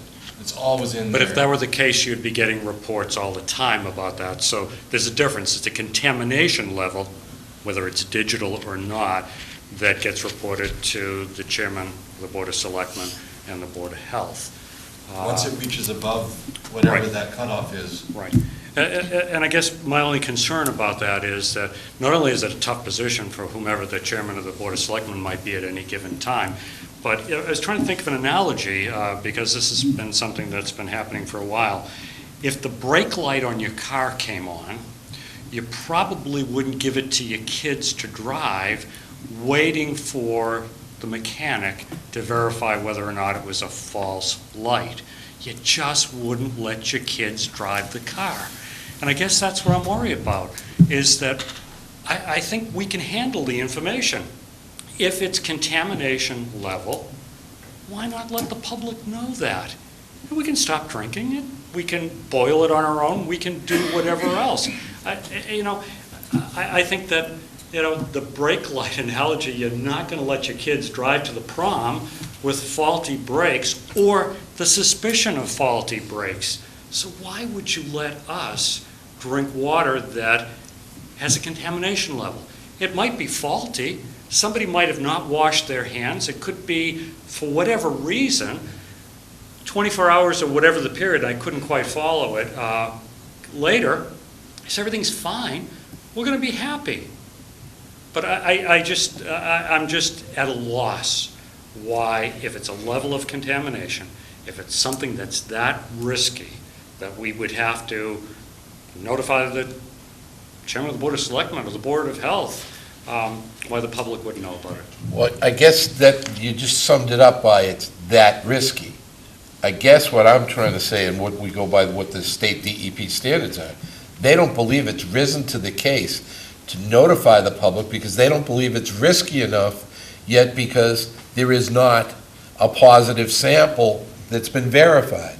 That I'm just, I'm not a scientist, nor do I play one on television, so I'm just trying to figure this out myself. And I'm not a mechanic, and yet I wouldn't let my son drive my car if the brake light came on.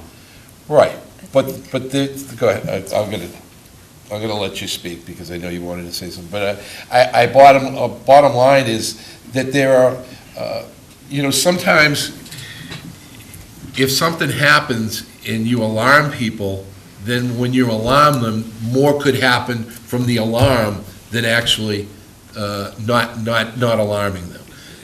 And I understand that, and again, not having seen this policy before, and it's hard to compare, but when you do look at, for example, the Centerville, Osterville, Marston's Mills, policy, and I don't know their policy, but you've seen their notifications, and they talk about tests, and they will come back. There doesn't seem to be such an alarm in that community that people are really, worried about it, or they're stampeding to the local, bottled water place. I just think that we can handle that information. Speaking for myself, I'd rather make my own decisions rather than you make them for me, Mr. Murphy, but that's just me. Okay, Brett?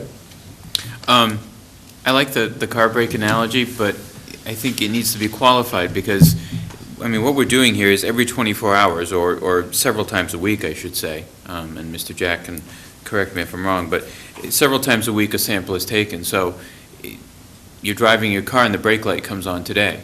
Tomorrow you turn on your car and there's no brake light. And the next day you turn on your car and there's no brake light. And for 3 months there's no brake light. That's essentially what we're talking about here, is that the brake light came on once, but it never came on again. In my industry, I work in technology, and oftentimes things will happen, and if it happens once, we consider it an act of God. We try to find out, what the root cause is, but it's very difficult sometimes to figure out what happens if we can't repeat it. if something happens again, now we have a pattern and we can work with it, and that's when we start to really attack the issue. We generally don't worry about things that happen once and never repeat themselves.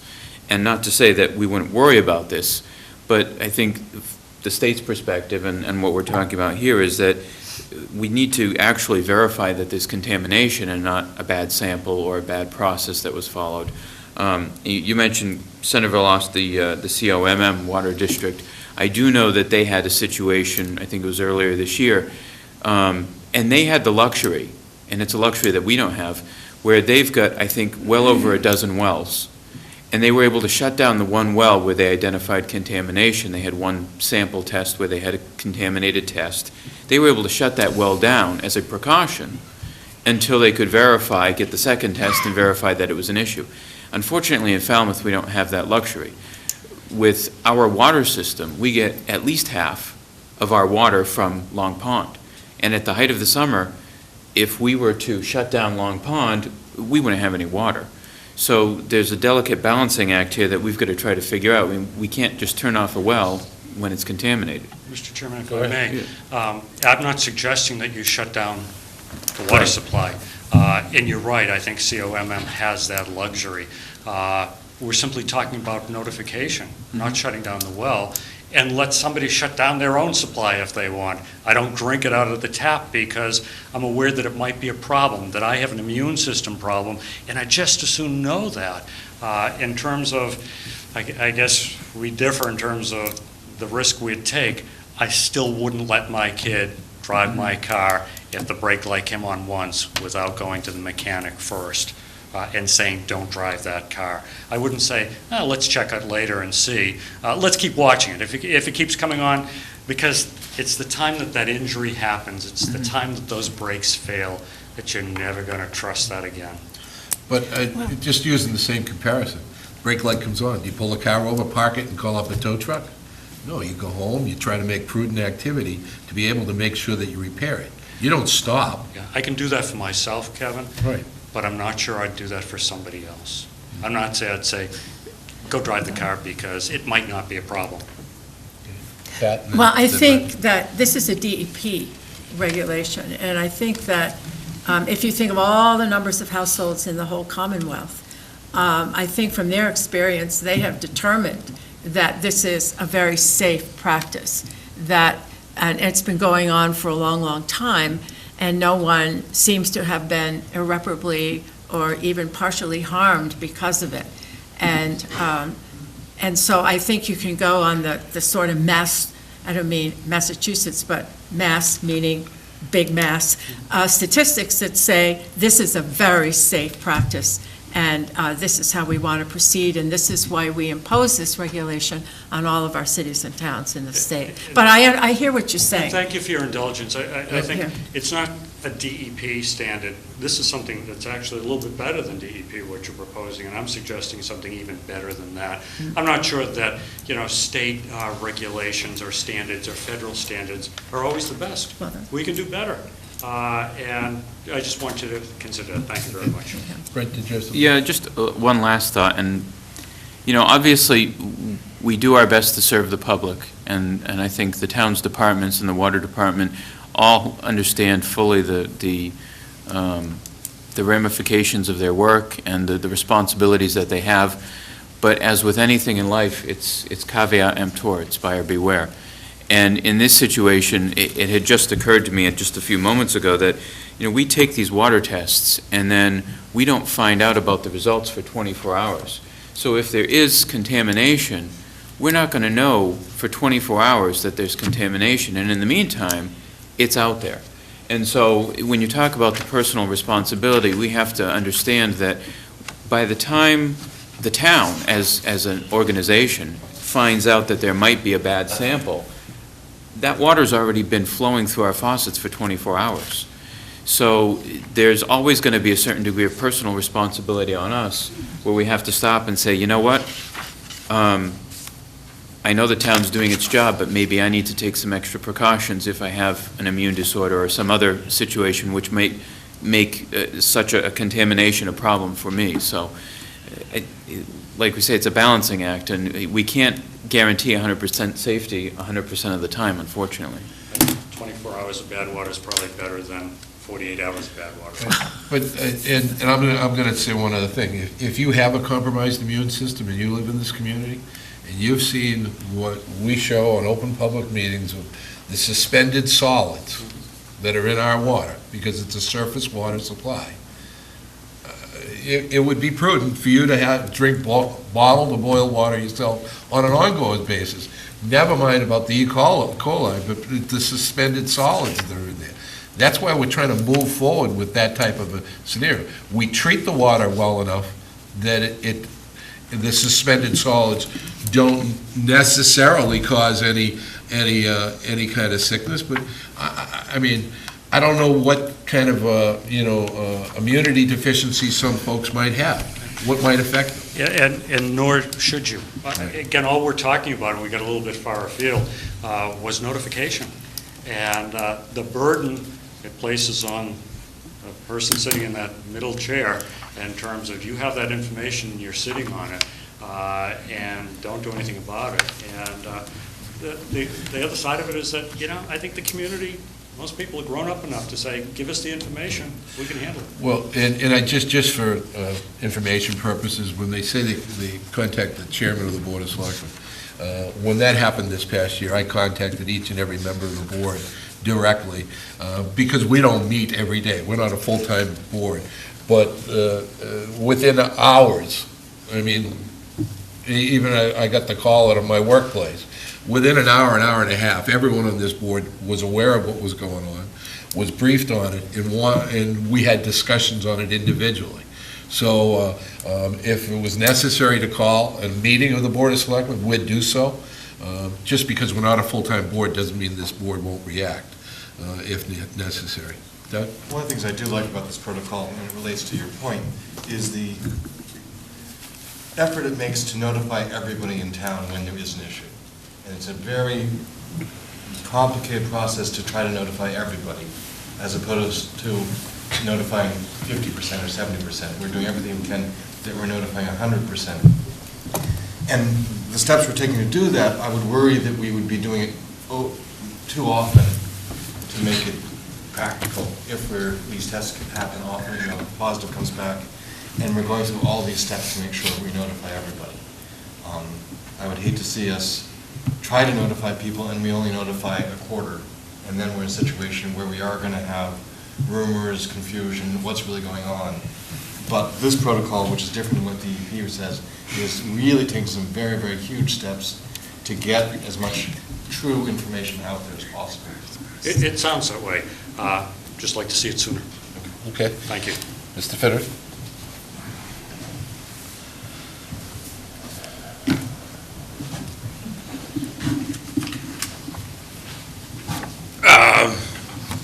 The state standards are minimum standards.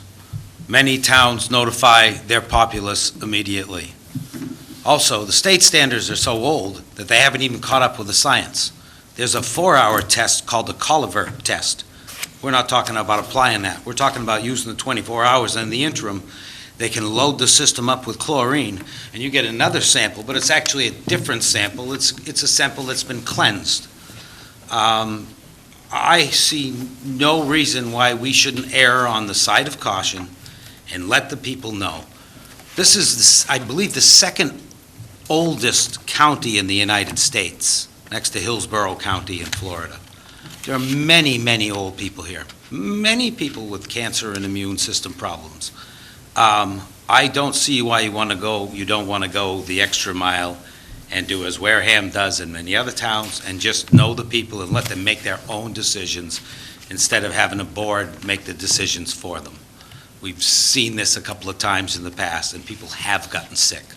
I don't see why it's necessary to withhold this from the public. And I have this as a petitioner's article in town meeting. My mother gets very sick from this water. It's happened on more than one occasion, and I just don't think you have the right to withhold it from the public. It's our water and our health, but you guys hold the information, and it's just not fair, it's not square. And I don't think you're going as far as you could to protect the public. Thanks. Any other public comment? Right? Sure. A couple of questions, actually. And Mr. Jones mentioned repeated notifications, and the thought occurred to me, what happens if we have a scenario where the state standard, obviously, is 2 tests within a 48-hour period, I think.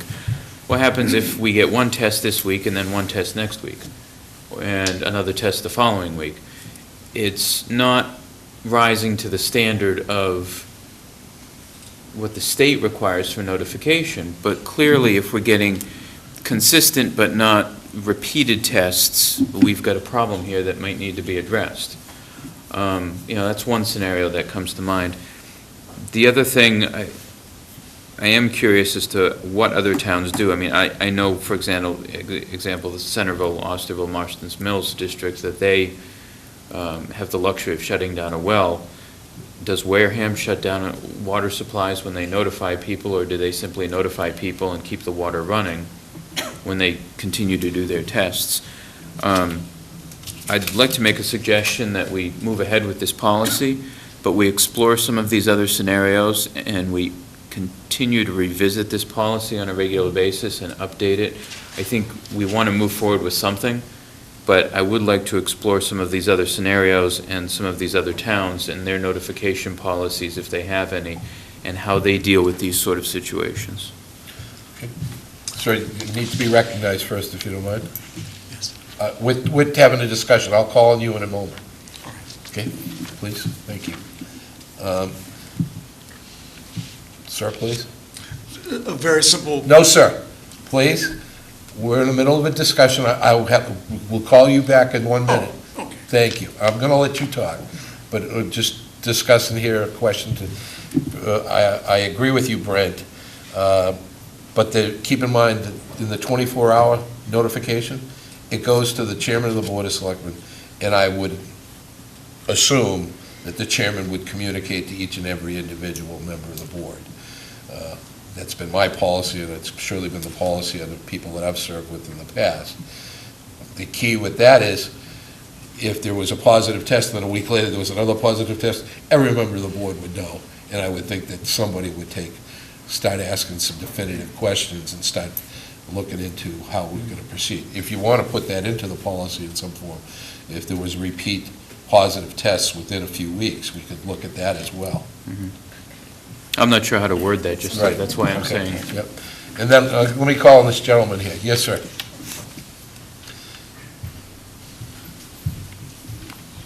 Just a very short and simple question. Does the town do even random testing on bottled water or spring water that's sold in the town? I do not believe so. I'm seeing Mr. Jack say that out back there. No, we do not. Thank you very much. Yeah, thank you. Mr. Jack? For Selectman Putnam's question, if we have, for the samples that we do on a monthly basis, we do 80 system samples in the summertime, 40 in the winter, based on system population. And by regulation, no more than 5% of system samples can be total coliform positive. So that's not even E. coli, it's total coliform positive. Therefore, in the summertime, that would be 4 samples that would come back. So, and that's during each and every month. Mm-hmm. So for any repeat types of events like that, then yes, even if it's just total coliform positive, and there are more than 4 in a month in the summertime, then that automatically will trigger public notifications and DEP notifications and a boil water order and everything else. Just let me clarify this, that this week, for example, there's 4 samples that come back bad. Next week, 4 samples come back bad, but it's 4 completely different samples. No, doesn't matter. The state will say you've 4 had... in a month.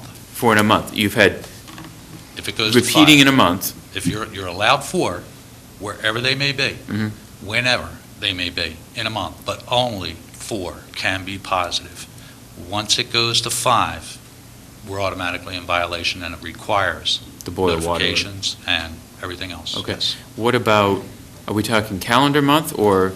Calendar month. So today's August 31st or August August 31st, and we get 4 samples, and on September 1st, we get 4 samples, the clock's been reset, and so we're Yes. safe? Yes. So that doesn't cover state law doesn't cover that? No, it's those samples in a calendar month, yes. Okay, so there is a loophole that we need to take a look at. In 30 calendar days, meaning you could, any 30-day period would probably be. But it's not it's based on calendar months, not any 30-day period. Correct, calendar Right. months. But if we modified that state policy to do it any given 30-day Yeah, put that sort of language in period, our policy here. Any given Okay. 30-day period. But we have, professional people here. And if in the last week of the month, there were 2 positive samples, and in the first week of the next month, there were 2, I don't think that they would wait because of the state regulation. If there were 4 in that short period of time, I would imagine that the water superintendent would immediately take a look at that and say, I think we have a problem here. I don't think we would need to have a policy that says what they will do if there's 4 in whatever time frame. I think that's why we hire really competent people, so that they use their own judgment as well, as, I would think. Okay. If that were my job, I would. I'm not going to go into too much detail, but we have a new water superintendent for a reason. So when we talk about competent people, I'll just leave that out there. Right. And the reason we're doing Does that this mean she's policy, not the reason we're doing this policy is that everybody in this community knows when and how they're going to be notified.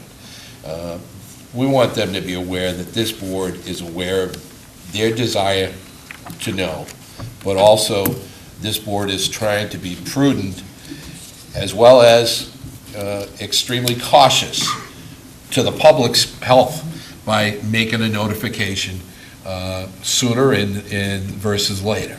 And I think it's important, and if we continue to keep this as an open document to be able to update as we move forward, I think it's in everyone's best interest.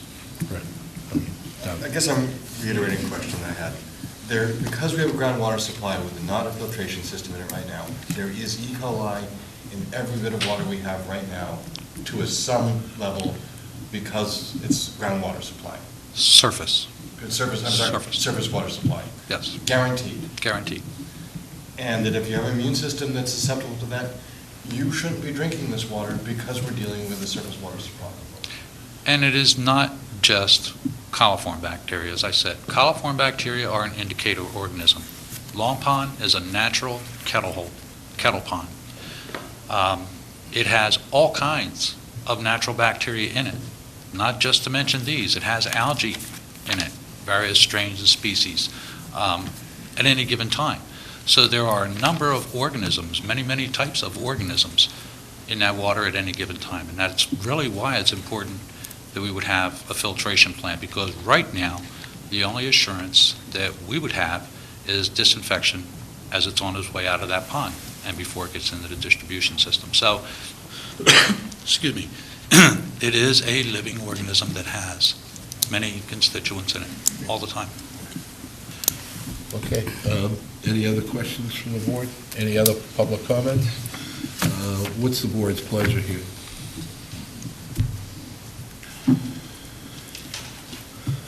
I'm comfortable voting support of the protocol as has been presented to us at this time. Okay, I'll make that second it. motion.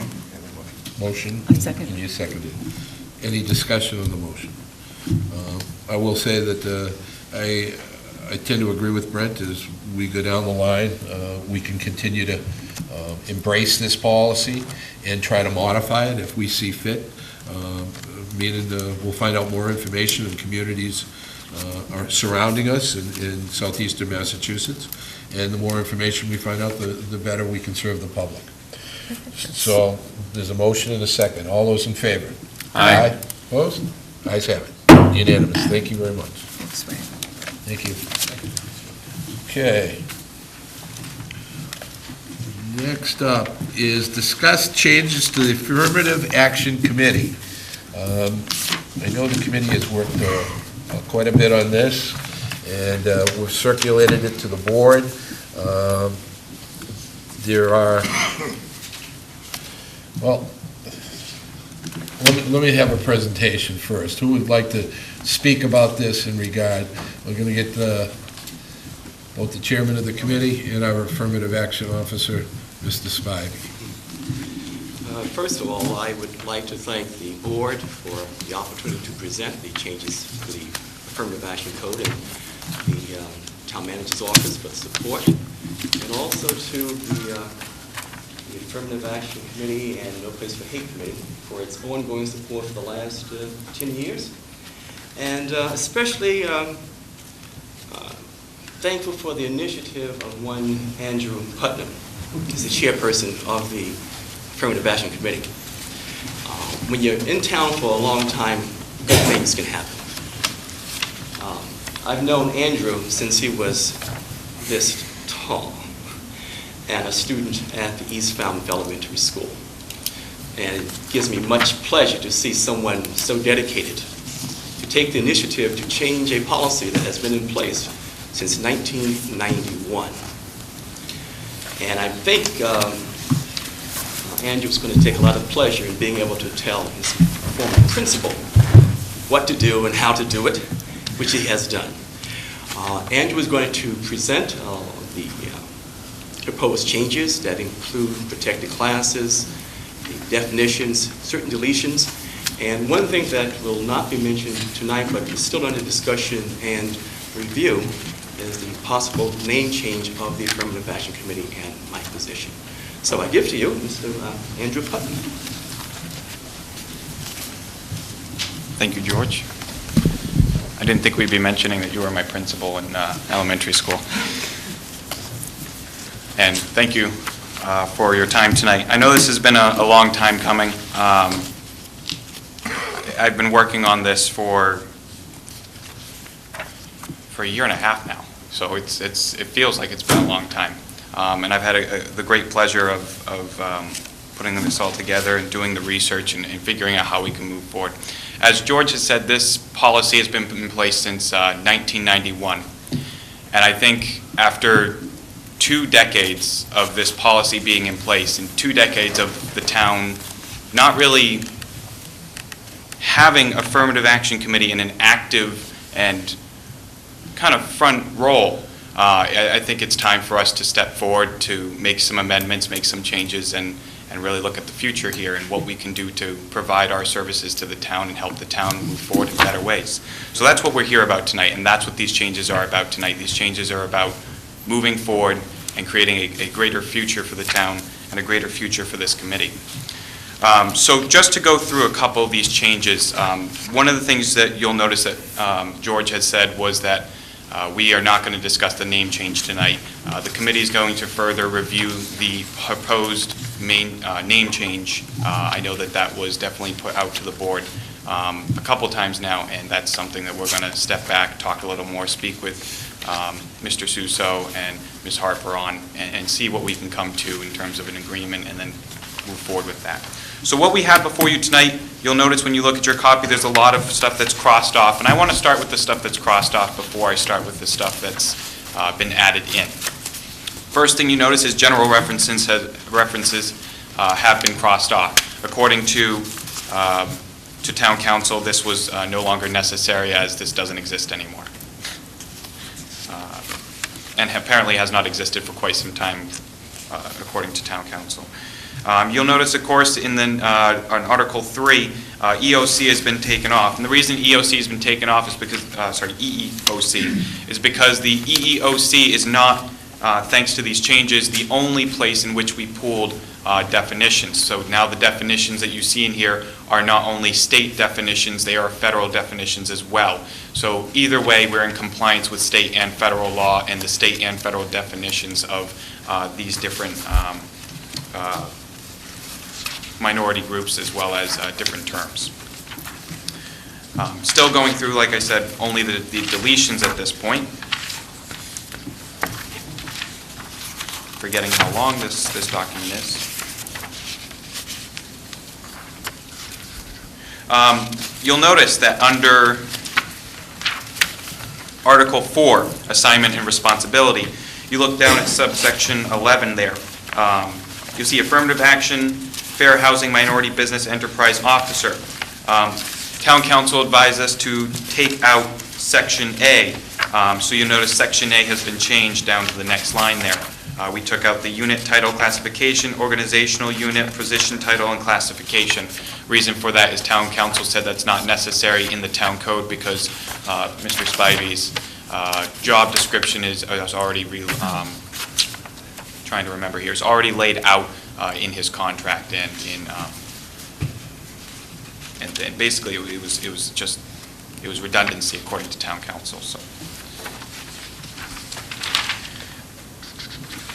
Next part is Article 5 we deleted. So And that's been, we're still deleting Article C, the next 3 pages? Clear? oh, I'm very sorry, that's a typo. Thank you for catching that. I didn't hear that. So C, Where it says where it says B, you're looking under subsection 11, correct? Where it says affirmative action, fair housing, minority business enterprise?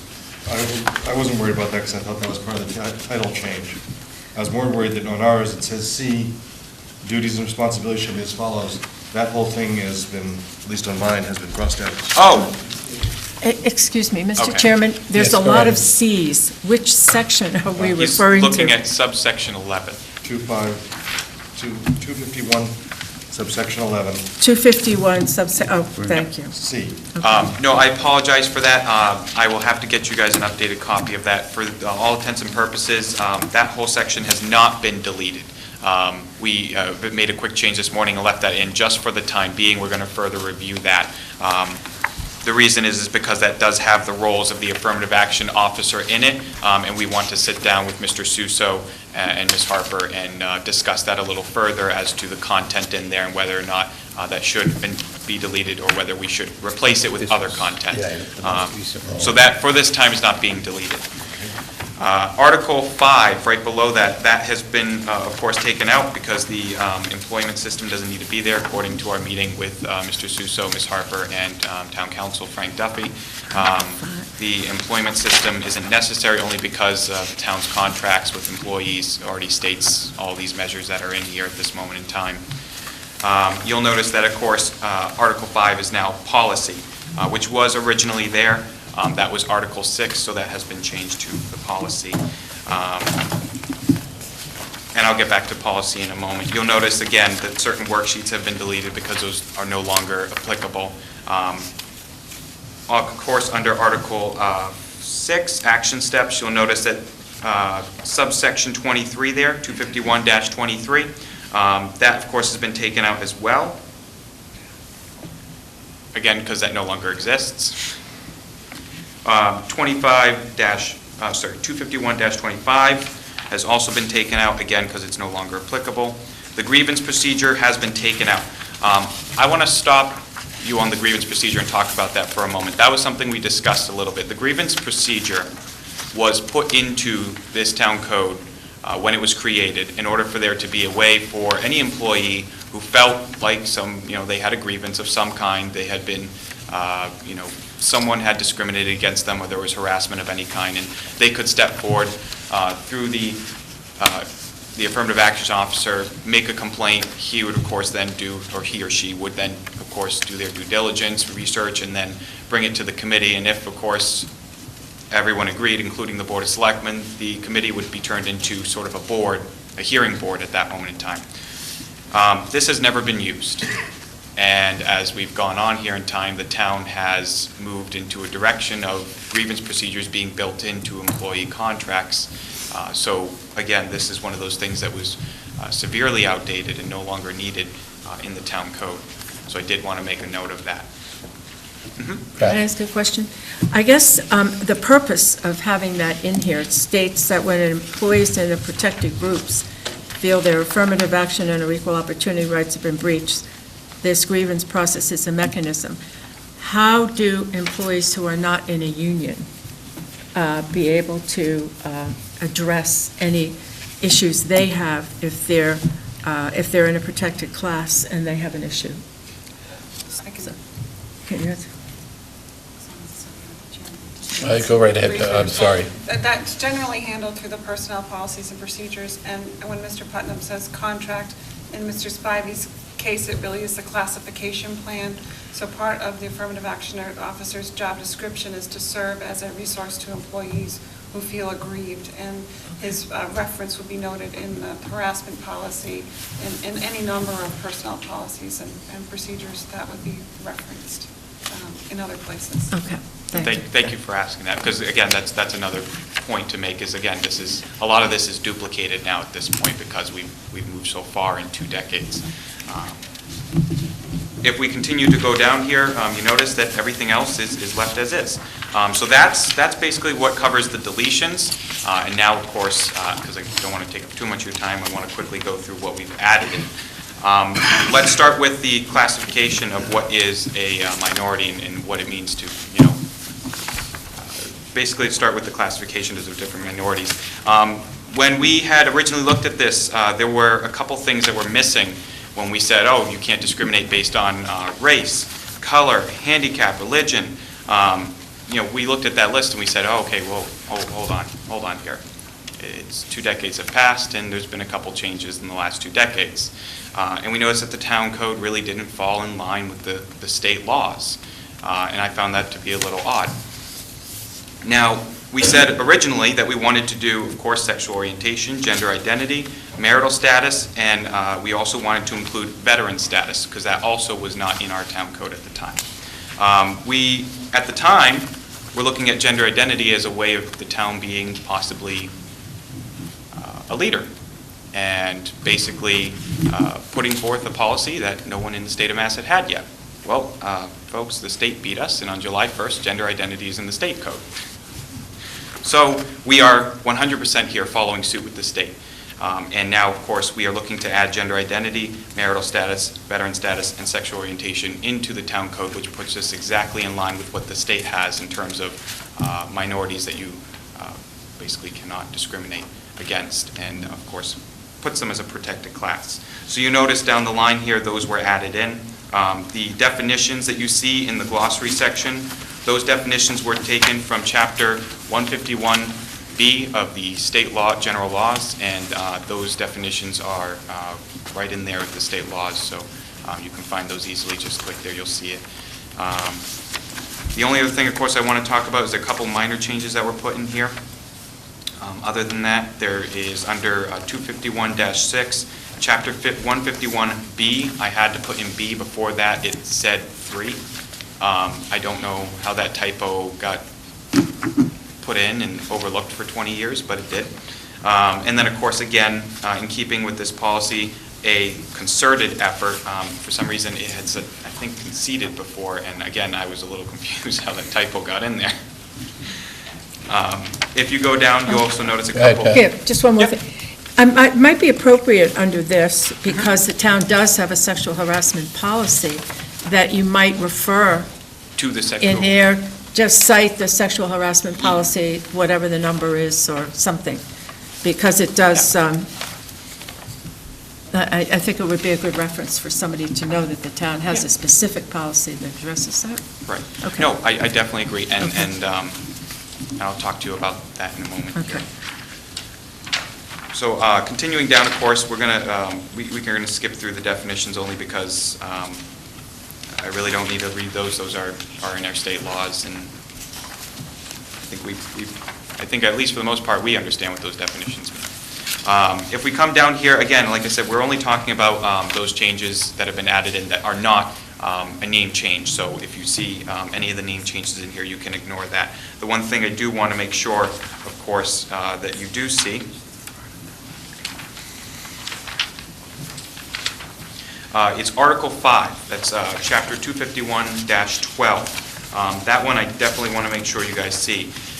We added this in, and the reason we added this in is because we noticed there was one thing that was missing from the Affirmative Action Committee, and that was a sense of direction.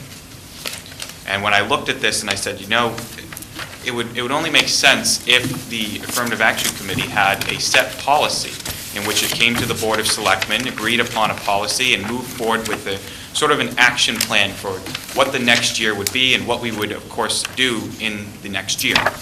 When meeting with Ms. Harper and Mr. Suso, we we of course talked about a couple of ideas and came up with a couple ideas, one of which was very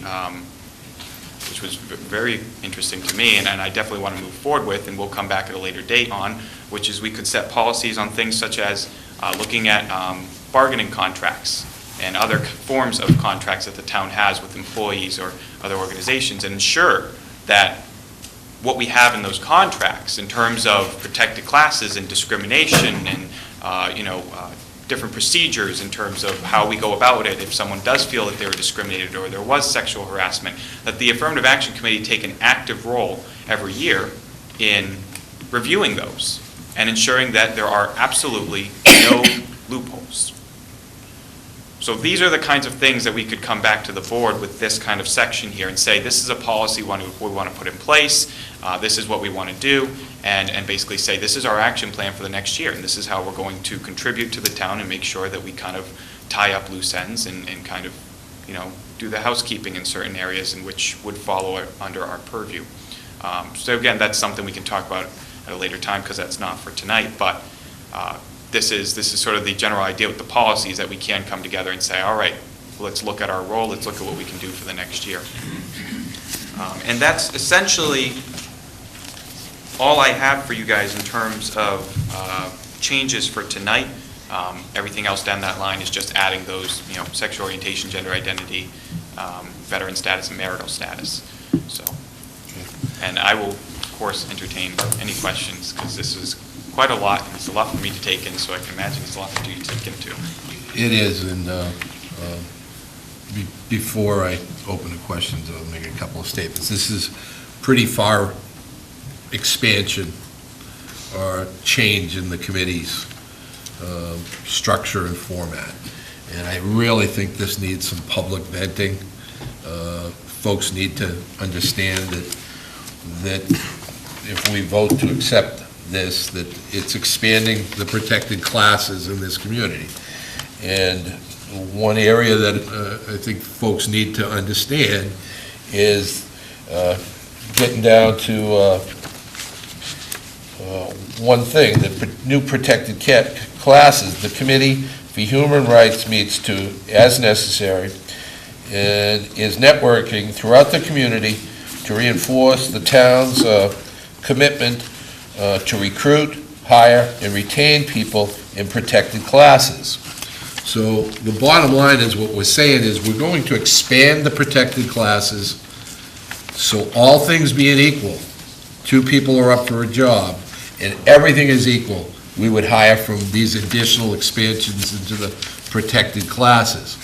Now, I think how affirmative action really came to this community was more of a federal mandate, and the public needs to have some input back on whether they want to expand this additional protected classes. So I'm just saying, I don't know. Right. But I surely will want to listen to what the public's input is.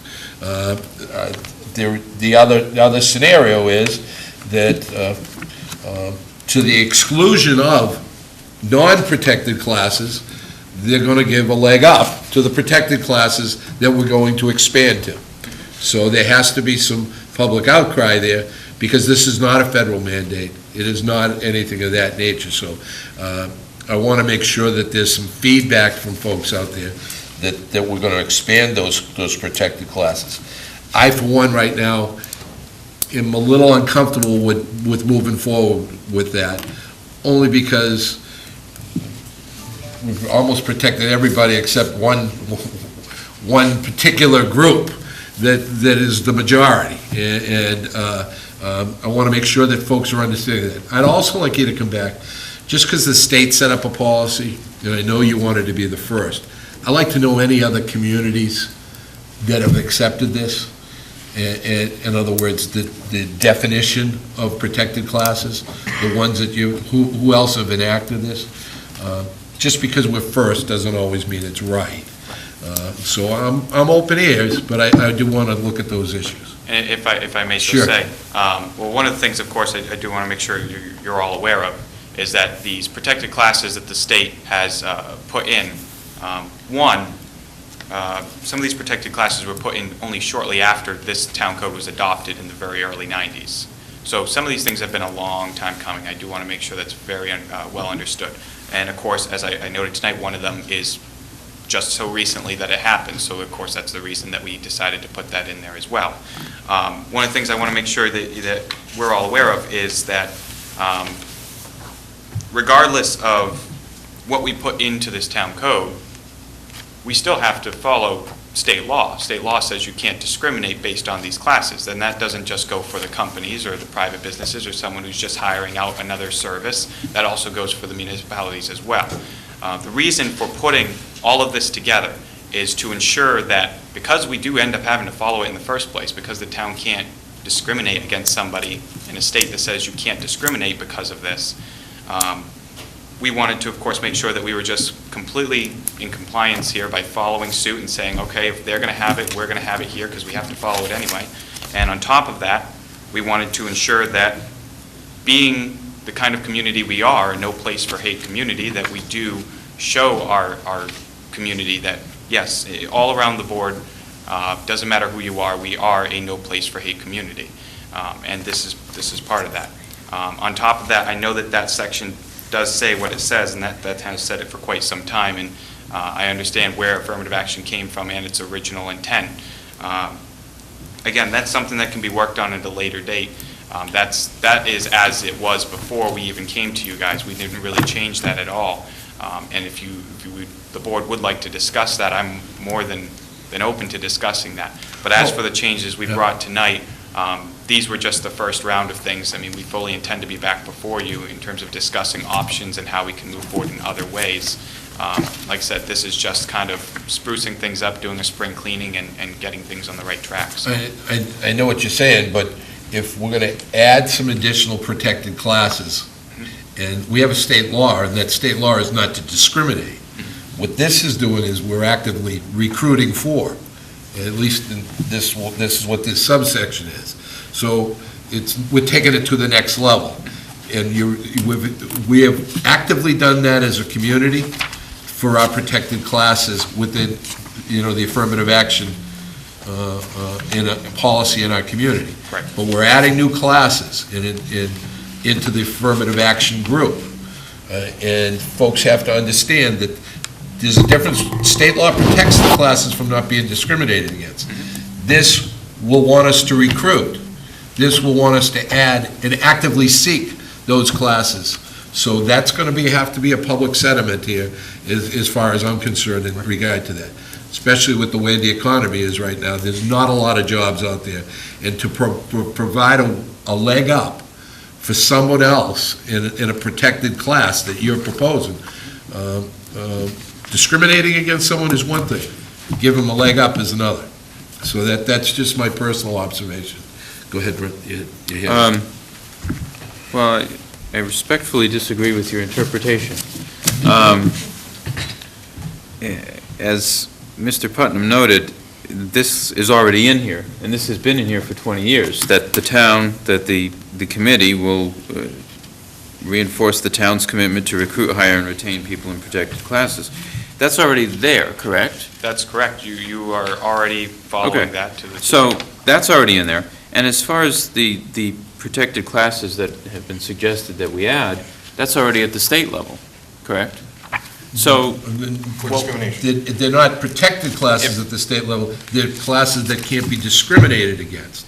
Two different things. A protected class and a discriminated class are two different things, if I'm not mistaken. You're absolutely correct, but on the state level, they are a protected class and a class you can't discriminate against. I mean, it's all encompassing on the state level. That's the thing about the state laws in terms of discrimination, sexual harassment, and all those kinds of things. If you ask anybody who's in that as their field, or anybody up at the commission, the name's blanking on me right now, but if you call up the state and you ask them, and that's what I've had a lot of discussions with them, that's how the state writes the laws. The state of Massachusetts is one of the few states that kind of says, we're not going to have separate laws for everything. Let's just, one size fits all, this is it. If it's not going to be discrimination, if it's not going to be sexual harassment, if it's not going to be, everything is kind of encompassed as one, so. So I guess where I'm going with this is that we could take no action on this, and it would make no difference whether we take action or we don't take action. State law preempts local regulations anyway.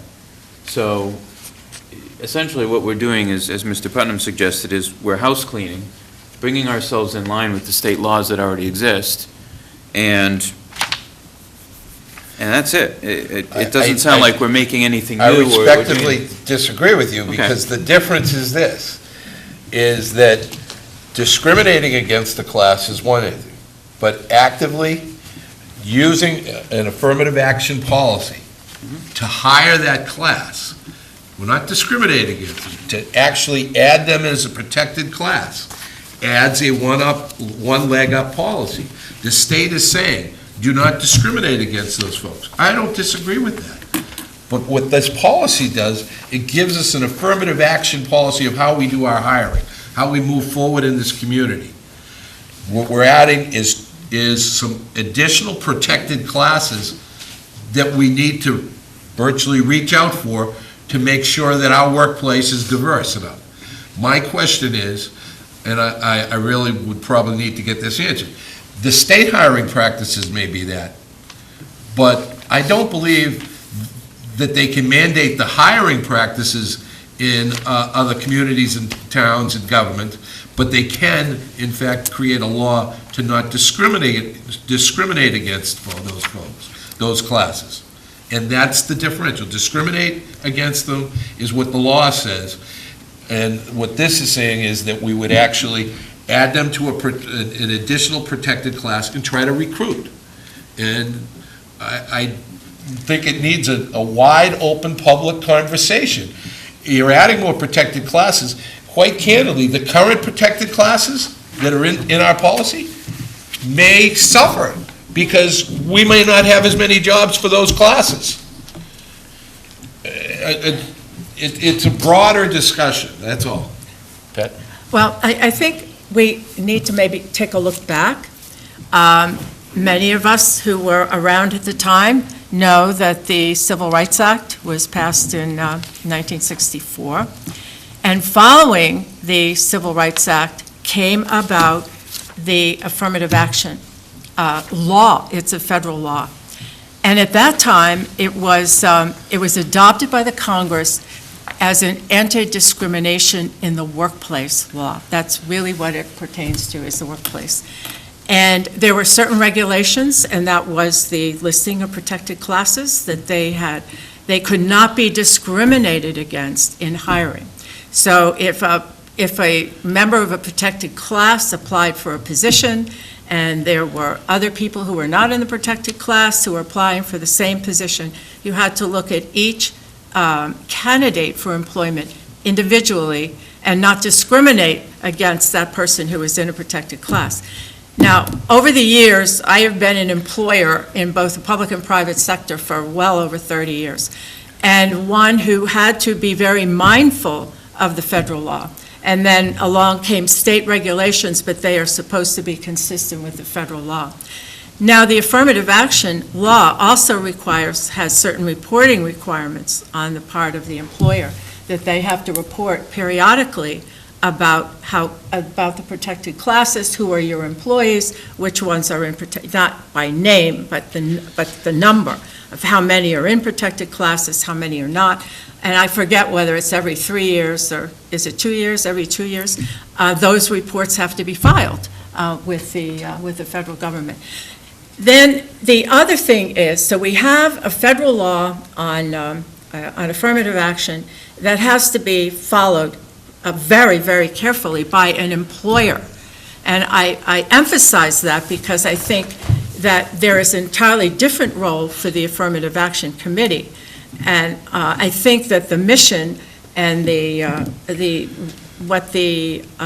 activities of the Affirmative Action Committee should be very clear, but also not take on any of the responsibilities of the employer. Then we have, the United Nations came along, I think it was in the mid-90s or the early 2000s, and by declaration came out with the Human Rights Declaration, which is not a law. So I think we have to be very careful about mixing in the duty to follow the federal law in terms of affirmative action with a declaration of human rights and not mix them up together because they are two entirely different things. And I know that you had talked about maybe changing this committee, but this is not a human rights committee. Unless you want to make it, I'm going to be done in a second, unless you want to make it human rights instead of affirmative action. But the other thing I wanted to say is that, and I know you've talked to Frank Duffy about this, but I think anything you come up with should be reviewed by Labor Council, because it's Labor Council who actually know all the ins and outs and the laws regarding the workplace. And this is truly a workplace policy. So I think you have to remember, too, that carrying this out is a responsibility of the workplace. And like the personnel director would be the chief person who would actually do this, in conjunction with the fact that we are a community that has had an affirmative action officer specifically for that purpose. In many, many towns do not have that. I was the affirmative action officer in the town of Plymouth, just because it was my job in human resources. So I think, you're doing some really good review work here and some good work, but I think being very careful about the separation of the law versus the declaration by the UN needs to be, I think they need to be completely separate. But it's just my thoughts on where you are. Thank you for the history. And then the other point I wanted to make is expanding the protected class outside of the federal law could have adverse impacts on the town, because there is such a thing called reverse discrimination. And if you put protected classes in there that are not covered under the law, we could, as a town, possibly be sued for adverse discrimination when we wouldn't normally be, because that would not necessarily be a protected class under the law. Just some things to think about. Okay. Andrew? Thank you for the brief history Yeah. from action, because that's The very nice long-winded for people history. to know. First thing is we're not talking about human rights. Like I said, it may be on your paper in terms of a name change, but we pulled that back from tonight. So that is completely out of the discussion right now. Second thing is that the protected classes we're talking about adding in are in the state statute. So again, we're not talking about human rights. We are only talking about what's in the state and federal laws. Third thing I do want to make a point of, and this is where I'm really putting the ball in your court, as this is ultimately your decision in the end, of course. We all know that sometimes the federal law does not catch up fast enough. If we want to cite the civil rights movement, there's a perfect example of sometimes when federal law does not catch up to the times fast enough. That's why I don't put emphasis on federal law. That's why I put emphasis on state law. Massachusetts has been a leader in this area, and we've watched ourselves as a state be a leader in this area. Again, if we want to put emphasis on the federal law, we can, but we're going to end up being behind much longer than we should be when our state and everyone else in our state is moving forward. I don't like to see Falmouth stay in the dark and stay behind. We're already 20 years behind, folks. 20 years behind. We don't even have veteran status in our affirmative action town code. And as a community full of veterans, that's very disconcerting to me. So I want to make that point. I understand the federal statutes, but the state is moving ahead. And they're moving ahead in a pace that a lot of other states are starting to move ahead at. If we wait for the federal government, we could be waiting quite some time for something that should be here now for every single individual in this community. Our citizens here in Falmouth deserve to have the same protections that they have on the state level here on the town level. We're not talking about human rights. We're not talking about the international community. We're talking about here in the state of Massachusetts. And that's what I want to put the focus on. I agree with you, Kevin, a lot about the protections are necessary. I'm a little concerned about the positive and aggressive measures that this says we need to take for these classes. I'm also a little confused because these are classes we cannot ask people about.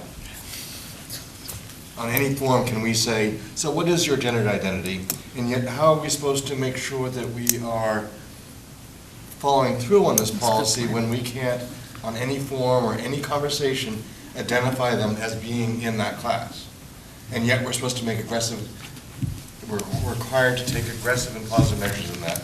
I'm also, I know we can't vote on this because it's not on our agenda to vote on it, and I'm concerned about voting on it when I can't clearly see what about the change of name, because there are a number of places that it's put, some places it isn't, and don't want to then come back and have the discussion in a month that now we are doing the change of name. So I'd really like that to be, decide now, before you come to us, that you either are changing or aren't changing the name, and not come back in a month or two later and saying, okay, you've done that bit, now we want to change the name. If I may. I do understand the concern. Again, I want to make that point that I guess the best analogy to use is right now we're cleaning up the inside of the house. We're redoing the inside of the house. This is what we're doing. We're focusing on the inside. Wall needs to be torn down, faucet needs to be fixed. There's a leaky, pipeline over here. This wall has been made by crayon because my little sister doesn't know how to keep crayons away from the walls. That's what we're doing. The outside of the house, that's the name change. If it needs a paint job, it needs a paint job, but that's what we're trying to decide right now, whether we like the color we see or we want a different color. That is all what that is. So I understand your concern, Mr. Jones, but the name change is something that I personally feel can wait till a later date, because this committee can work perfectly fine under that name or any other name, but it's the content inside this article here, the content inside of these words, that is what's going to decide how the committee can best perform its duties. Yeah. And with all due respect, I don't think you're cleaning up the house. You're making a 3-bedroom into a 5-bedroom with the inside of the house. So we're expanding the category, and that really has a lot of discussion. Up until 3 days ago, I didn't realize that there was going to be an expansion of the category. It deserves public dialogue. Because that's a major policy change. That's going to affect the hiring in this community as we move forward. Folks need to have input in regard to that. And I hope this is going to be the first. That's why this is healthy. No. This is a great discussion, because we're going to get this out there, and folks are going to be able to have some time to comment on it. Right, wrong, or indifferent, whatever it is, and that's important. I appreciate you bringing this to us, because I think it's the great first step. But just because Massachusetts doesn't do something, if someone jumped off a bridge, that didn't necessarily mean that I was going to jump off. With all due respect, Mr. Murphy, I think what the state does in jumping off the bridge are two entirely different analogies that should never be mixed. We're talking about people's personal rights and their protection under the law. Jumping off a bridge has nowhere to do with that. But I do understand. Protection is one thing. I see where you're coming from. Discrimination is one thing, and then making them a special class to actively hire is another. That's something I have to get over, and I'll try to work through that as we move forward. Brent, you had something? I just want to reinforce two things that I think there's some confusion over. One is that if we do nothing, it's already in here, that it's already within our town code. It says, meets as necessary and is networking throughout the community. Am I correct? No, that's not what's in here already? Hold on. Where are we here? Then I misunderstood that. And can I jump in and say, you're exactly right, it's in there. But we're expanding the protected class by then. Let me address these, because you're talking about the town has to go out and recruit these people, and that's not what it says. It says, is networking throughout the community to reinforce the town's commitment to recruit, hire, and retain people, and in protected classes, and creating a safe and accepting community for all. The town already does that, and all this is saying is that the committee is going to continue to do this and help reinforce the town's commitment to doing this. It's not talking about going out and expanding efforts to recruit from minorities or protected classes. It's simply saying we're going to reinforce the town's commitment to doing that. The town has a commitment that's minus 3 of the protected classes now that we're looking to add. And one of them is veteran status, which I don't disagree. So this is a whole discussion. Okay, so I didn't pick 1, 2, or 3 of them. Right. I'm just saying that it is expanding the category of where we're going to go there. Fair enough. But the other thing, too, is that the expanded categories, as I understand them, they're already in state law, correct? Yes. So whether we pass this or not, it's already there. And I think from a legal standpoint, when we talk about protections, when we talk about any legal liabilities or exposure that the town has, it doesn't matter what's in the town code, because someone could go to the state and sue the town based on the state law, whether it's in the town code or not. Am I correct? That's absolutely correct. So, quite frankly, what we're talking about here is, as I think has been said a few times, is this is housekeeping. And we can accept it or reject it, but it's not going to have any difference on the way we do business in the town of Falmouth, is the point that I'm trying to make. I think we're trying to make too much out of what this might do or might not do. As I understand it, it's not going to change the way we do business around here. It's simply cleaning up a 20-year-old document. Is that a fair summary to make? It's a fair summary to make. Okay, we'll respectfully disagree at this point in time, because I think discriminating against someone or is one thing, and then putting them in a protected class where they may get an additional opportunity versus somebody else is another. I believe the new state law says you can't discriminate against them. I don't I don't disagree with that in any shape or form. The public discussion needs to be on, do we want to give these additional classes in this community? Because I don't believe the state law says you have to give these classes a leg up. The affirmative, following up what Mrs. Flynn said, this was federal mandated law. That's why we had to come up with an affirmative action policy, because of a federally mandated policy years ago. Right. That's why this is here. We have no state mandated policy that's required of this community in regard to this. So the state laws we're talking about there's a law not to discriminate, one issue. This is an affirmative, means go out and recruit, go out and change, work hard and diligently to make sure your workplace includes every protected class. That's the difference, and that's where the public discussion should come from. That's all I'm saying. I don't disagree either way. I'm just saying I believe they're two separate issues. One is discrimination, and the other one is recruitment and trying to change the face of your workplace. Yes? First, I should have mentioned this probably a little bit ago. One, we did have a time for public comment on this, in which we did get a couple comments, and none of them were negative in terms of what we're adding in. They were actually all positive in terms of that. What they were negative on was losing the meaning of affirmative action, which we assured would not happen. So we did actually have a public hearing on this, and it was advertised in the newspaper, and we did get some people. So that process had already been started. But the other thing I do want to make sure that we kind of iron out here is this detail of recruit, hire, and retain people in protected classes. I mean, I just have to ask the question, because I really would like some clarification on this myself. I've had a couple jobs in my lifetime, and I've dealt with this kind of stuff on a personal level for a very, very long time. But I really don't think that anybody in the last 20 years has actually been recruited to be hired for the town because they were of a minority status. I don't think anyone actually went out and said, hi, you guy walking on the street, I noticed that you happen to be of a minority status. Let's bring you in. We're going to give you a job in the town of Falmouth. I mean, I want to make that point, because I don't think that's ever actually happened, and I don't think that actually is the point of this. I mean, affirmative action, the point of affirmative action isn't to just actively go out and grab somebody. The point of affirmative action was to make sure everyone was on an equal playing field. Right.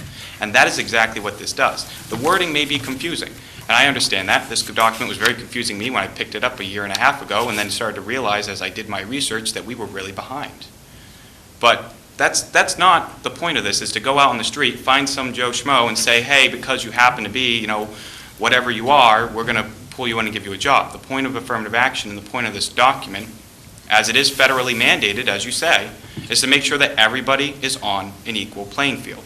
And in the state of Massachusetts, and this is where I stress that, in the state of Massachusetts, everyone who's on an equal playing field is different than everyone who's on an equal playing field in the entire United States of America. Again, federal law is always a little further behind state laws, and in the state, we've said, this is the line we draw. These are the people who will be on an equal playing field in terms of getting a job. And that is the exact point of what affirmative action is, and it's exactly what the federal government has mandated from us. So this is basically saying we're going to go a little further than what federal government has mandated from us in terms of creating an equal playing field, and follow along with the state and give these other individuals an equal playing field as well. And just to reinforce a bit what Andrew said is this is an anti-discrimination law. It's not, as you say, to go out and actively recruit. It's to ensure that people who apply for positions, and you may never know sometimes whether a protected class or not, are all treated the same in the hiring process. That's why this is a workplace law and needs to be really managed by the people in the town who are responsible for hiring, which is usually the personnel office who does that. It's their job to make sure that this is followed. And if someone has a complaint and they turn out to be in the protected class, then that has to be addressed by the town. And when I say by the town, I mean by the town manager, by the personnel director, by the department heads, whoever that may be. This is a workplace, it's really a document for the workplace. Kevin, And- would you feel better about it if it didn't have the sentence, actively go out and recruit in the protected classes? Oh, without a doubt, but I still think it probably needs the review as Pat's talking about I do with too. the Labor Council. But I think we eliminated those two things where it's saying Right. that then from an anti-discrimination policy. I wouldn't have wholeheartedly behind it. Oh, and there must be, we don't have to reinvent the wheel on this. I Well, would that's why I'm think- asking, yeah, I asked mean, them we if could- other communities that have adopted And- this. Yeah. And if I may say, I see that, but there's a reason. I want to make sure that you guys are completely aware of exactly what we've brought forward in front of you, and of course, it's a discussion, like you said, it's good. There's a reason we had this discussion. We're now at that point of an understanding. This is to make sure everyone's on an equal playing field, not to actively go out and grab them. But that's the other thing is, I really haven't reviewed much that particular wording. That particular wording has been there since 1991, and as you said, the federal government mandated it. So I would not be so keen as to strip something out like that. There's a reason I left certain things in there as they are, is because I don't yet know, and I've done a lot of research. I've still not done. Like I said, we're going to come back in front of you. If I find something else, I'm going to be right here, because that's my job as chairman of this committee. But I still don't know whether or not that particular phrase is something that's in the federal government and is part of a mandate that they have. And that's where I don't want to touch certain phrases here. Like I said, this doesn't mean that we're going to go out and grab them, and it doesn't give anybody license out there to say, yep, we're going to come out and grab us, because that's not what the federal government says. But, like I said, that particular phrase I would not touch, and that's why I'm very careful on how we put this together. And of course, we did have the meeting between Mr. Suso, Ms. Harper, and Mr. Duffy to make sure that we got the right things out, right things in. And of course, like I said, I wouldn't touch certain things in here just because I don't yet know exactly what particular phrases in some of these subsections are federally mandated.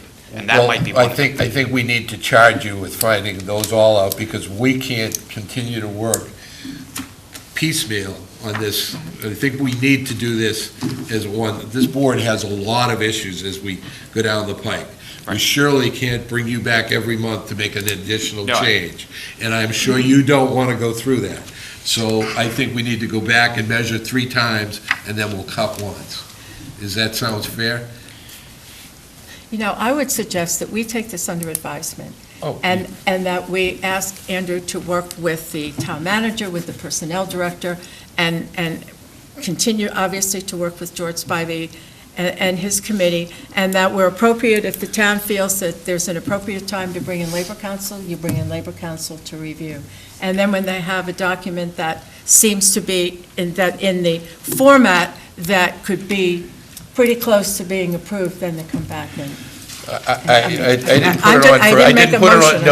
didn't put it on for a vote tonight this evening. It was only for a discussion, because I think this is healthy. I think this is, I appreciate you bringing this forward.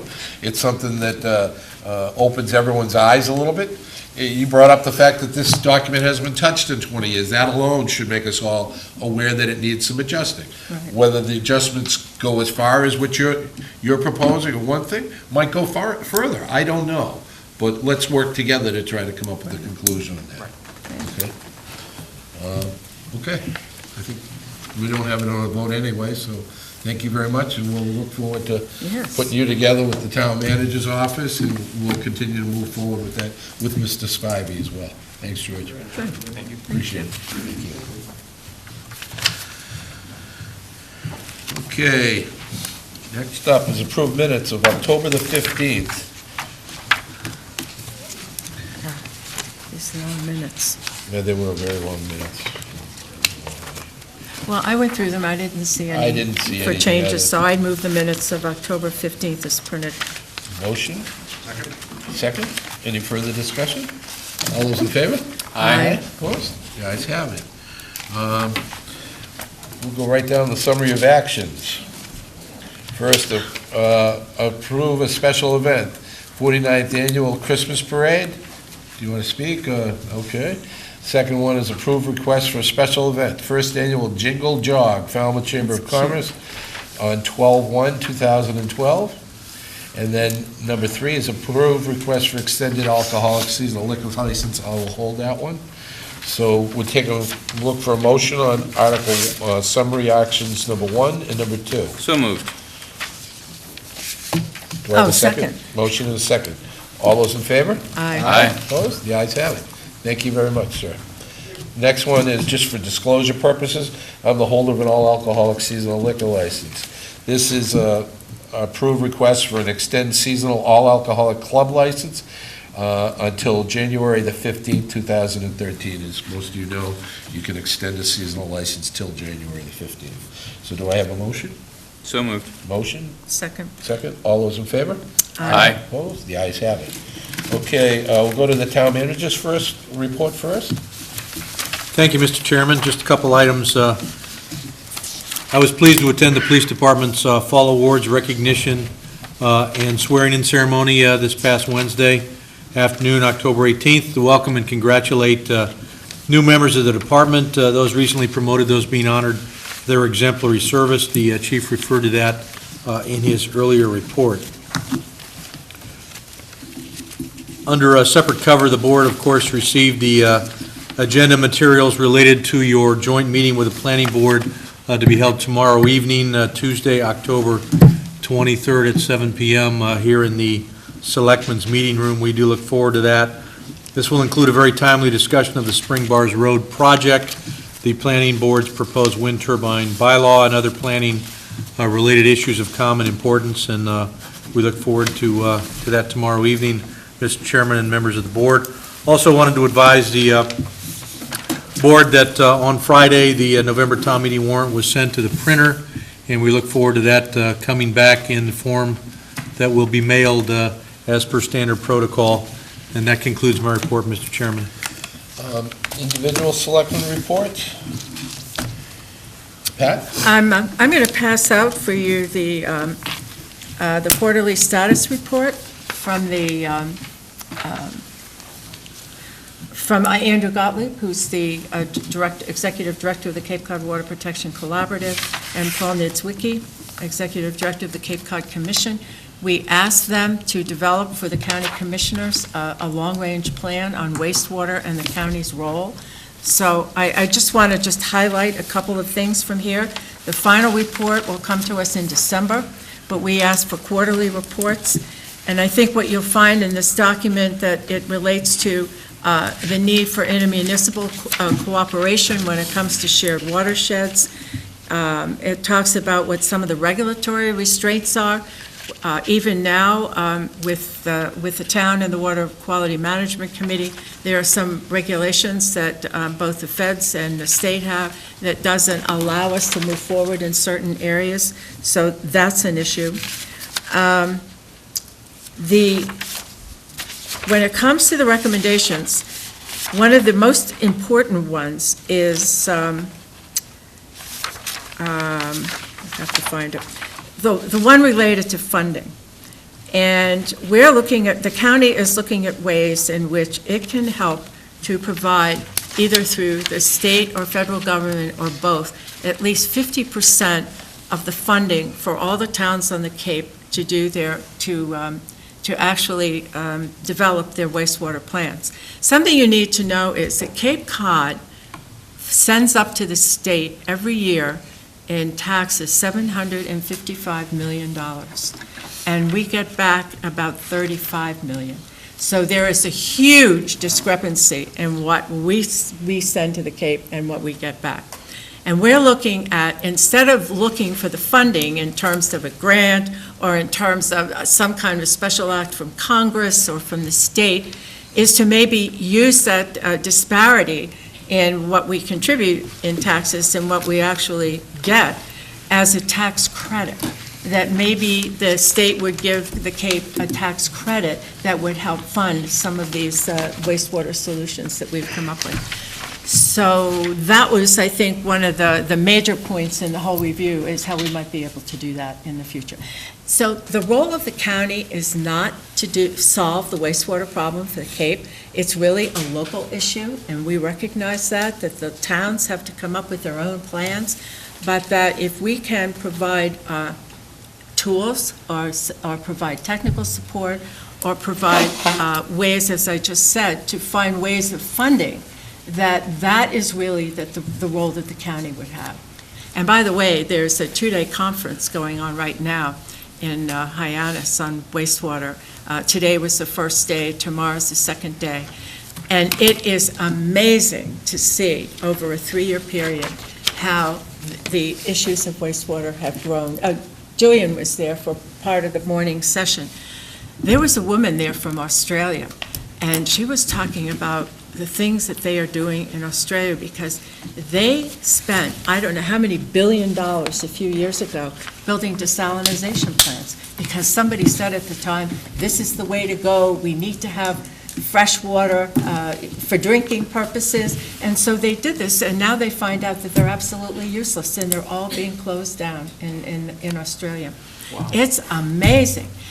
I mean, really, it would just, and what they have done in Australia, which I find, they have developed models for actually developing wastewater solutions, because you can't just do something today without knowing what it's going to be doing 20 years from now, if anything. And if it isn't going to be relevant in 20 years, then maybe you don't do it.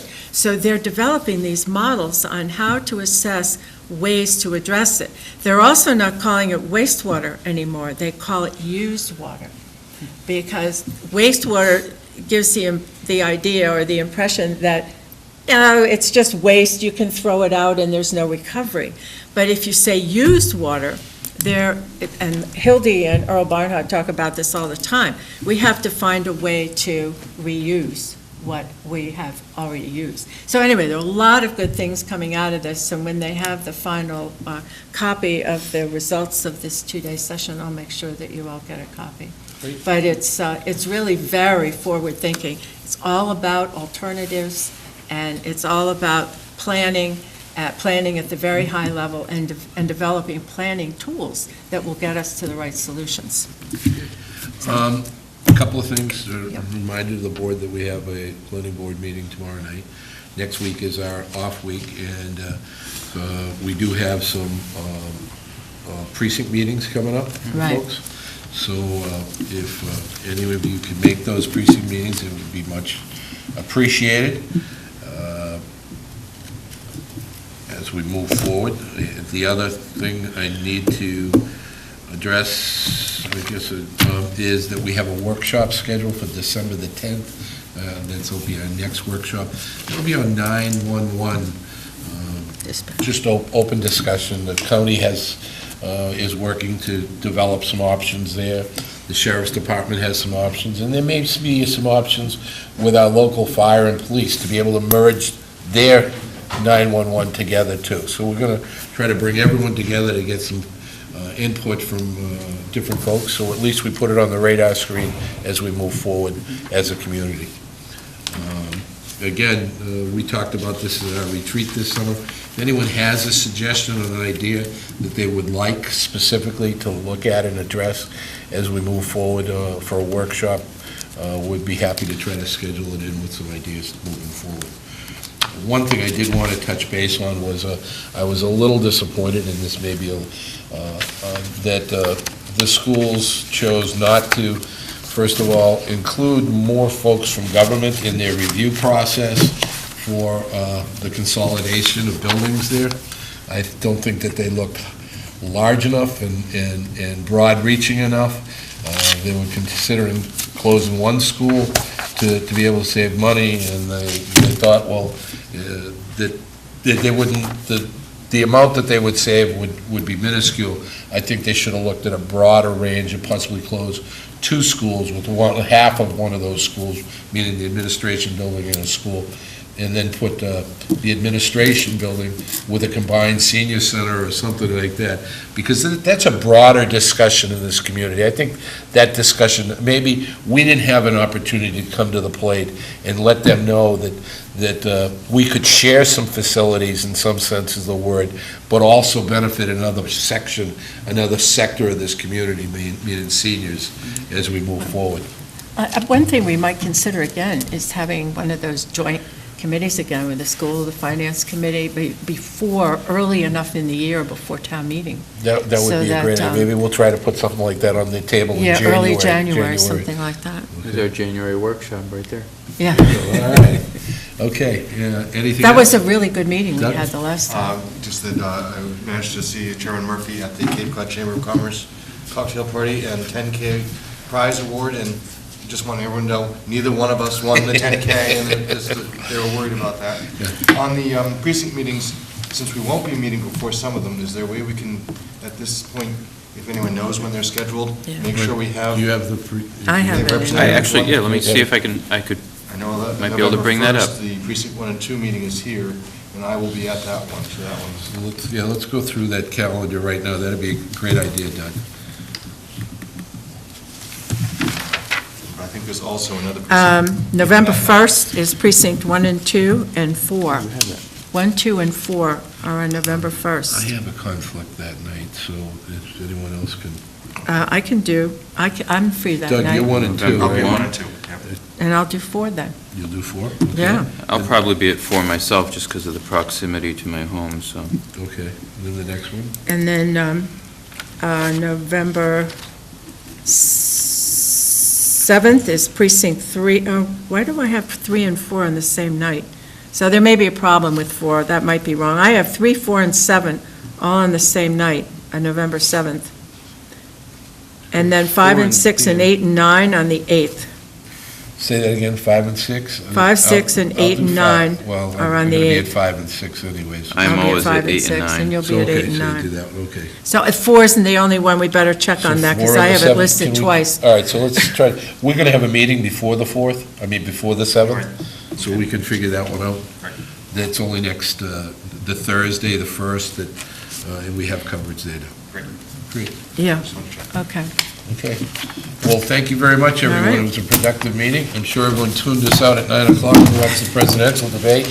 Maybe that's good. That's right, is it after 9 o'clock? The clock stopped a long time ago. Oh, I forgot. that clock Oh, started it's going 10 o'clock. backwards.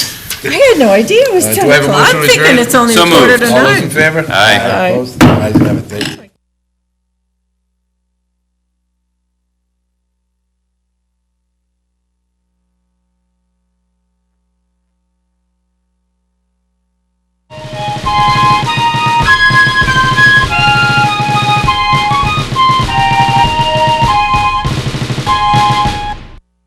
Founder Abraham Penn taught a valuable lesson that has been part of a tradition since 1919 when he said, "I'd rather make a friend than make a sale." For more than 90 years, Puritan has been making friends as a unique family-owned company right here in Cape Cod. At Puritan Cape Cod on 199 Main Street, as well as Chatham, Mashpee, and Hyannis, you'll find the latest in men's and women's clothing, as well as ski and tennis equipment, and much more. Puritan Cape Cod, 548-0116 or PuritanCapeCod.com.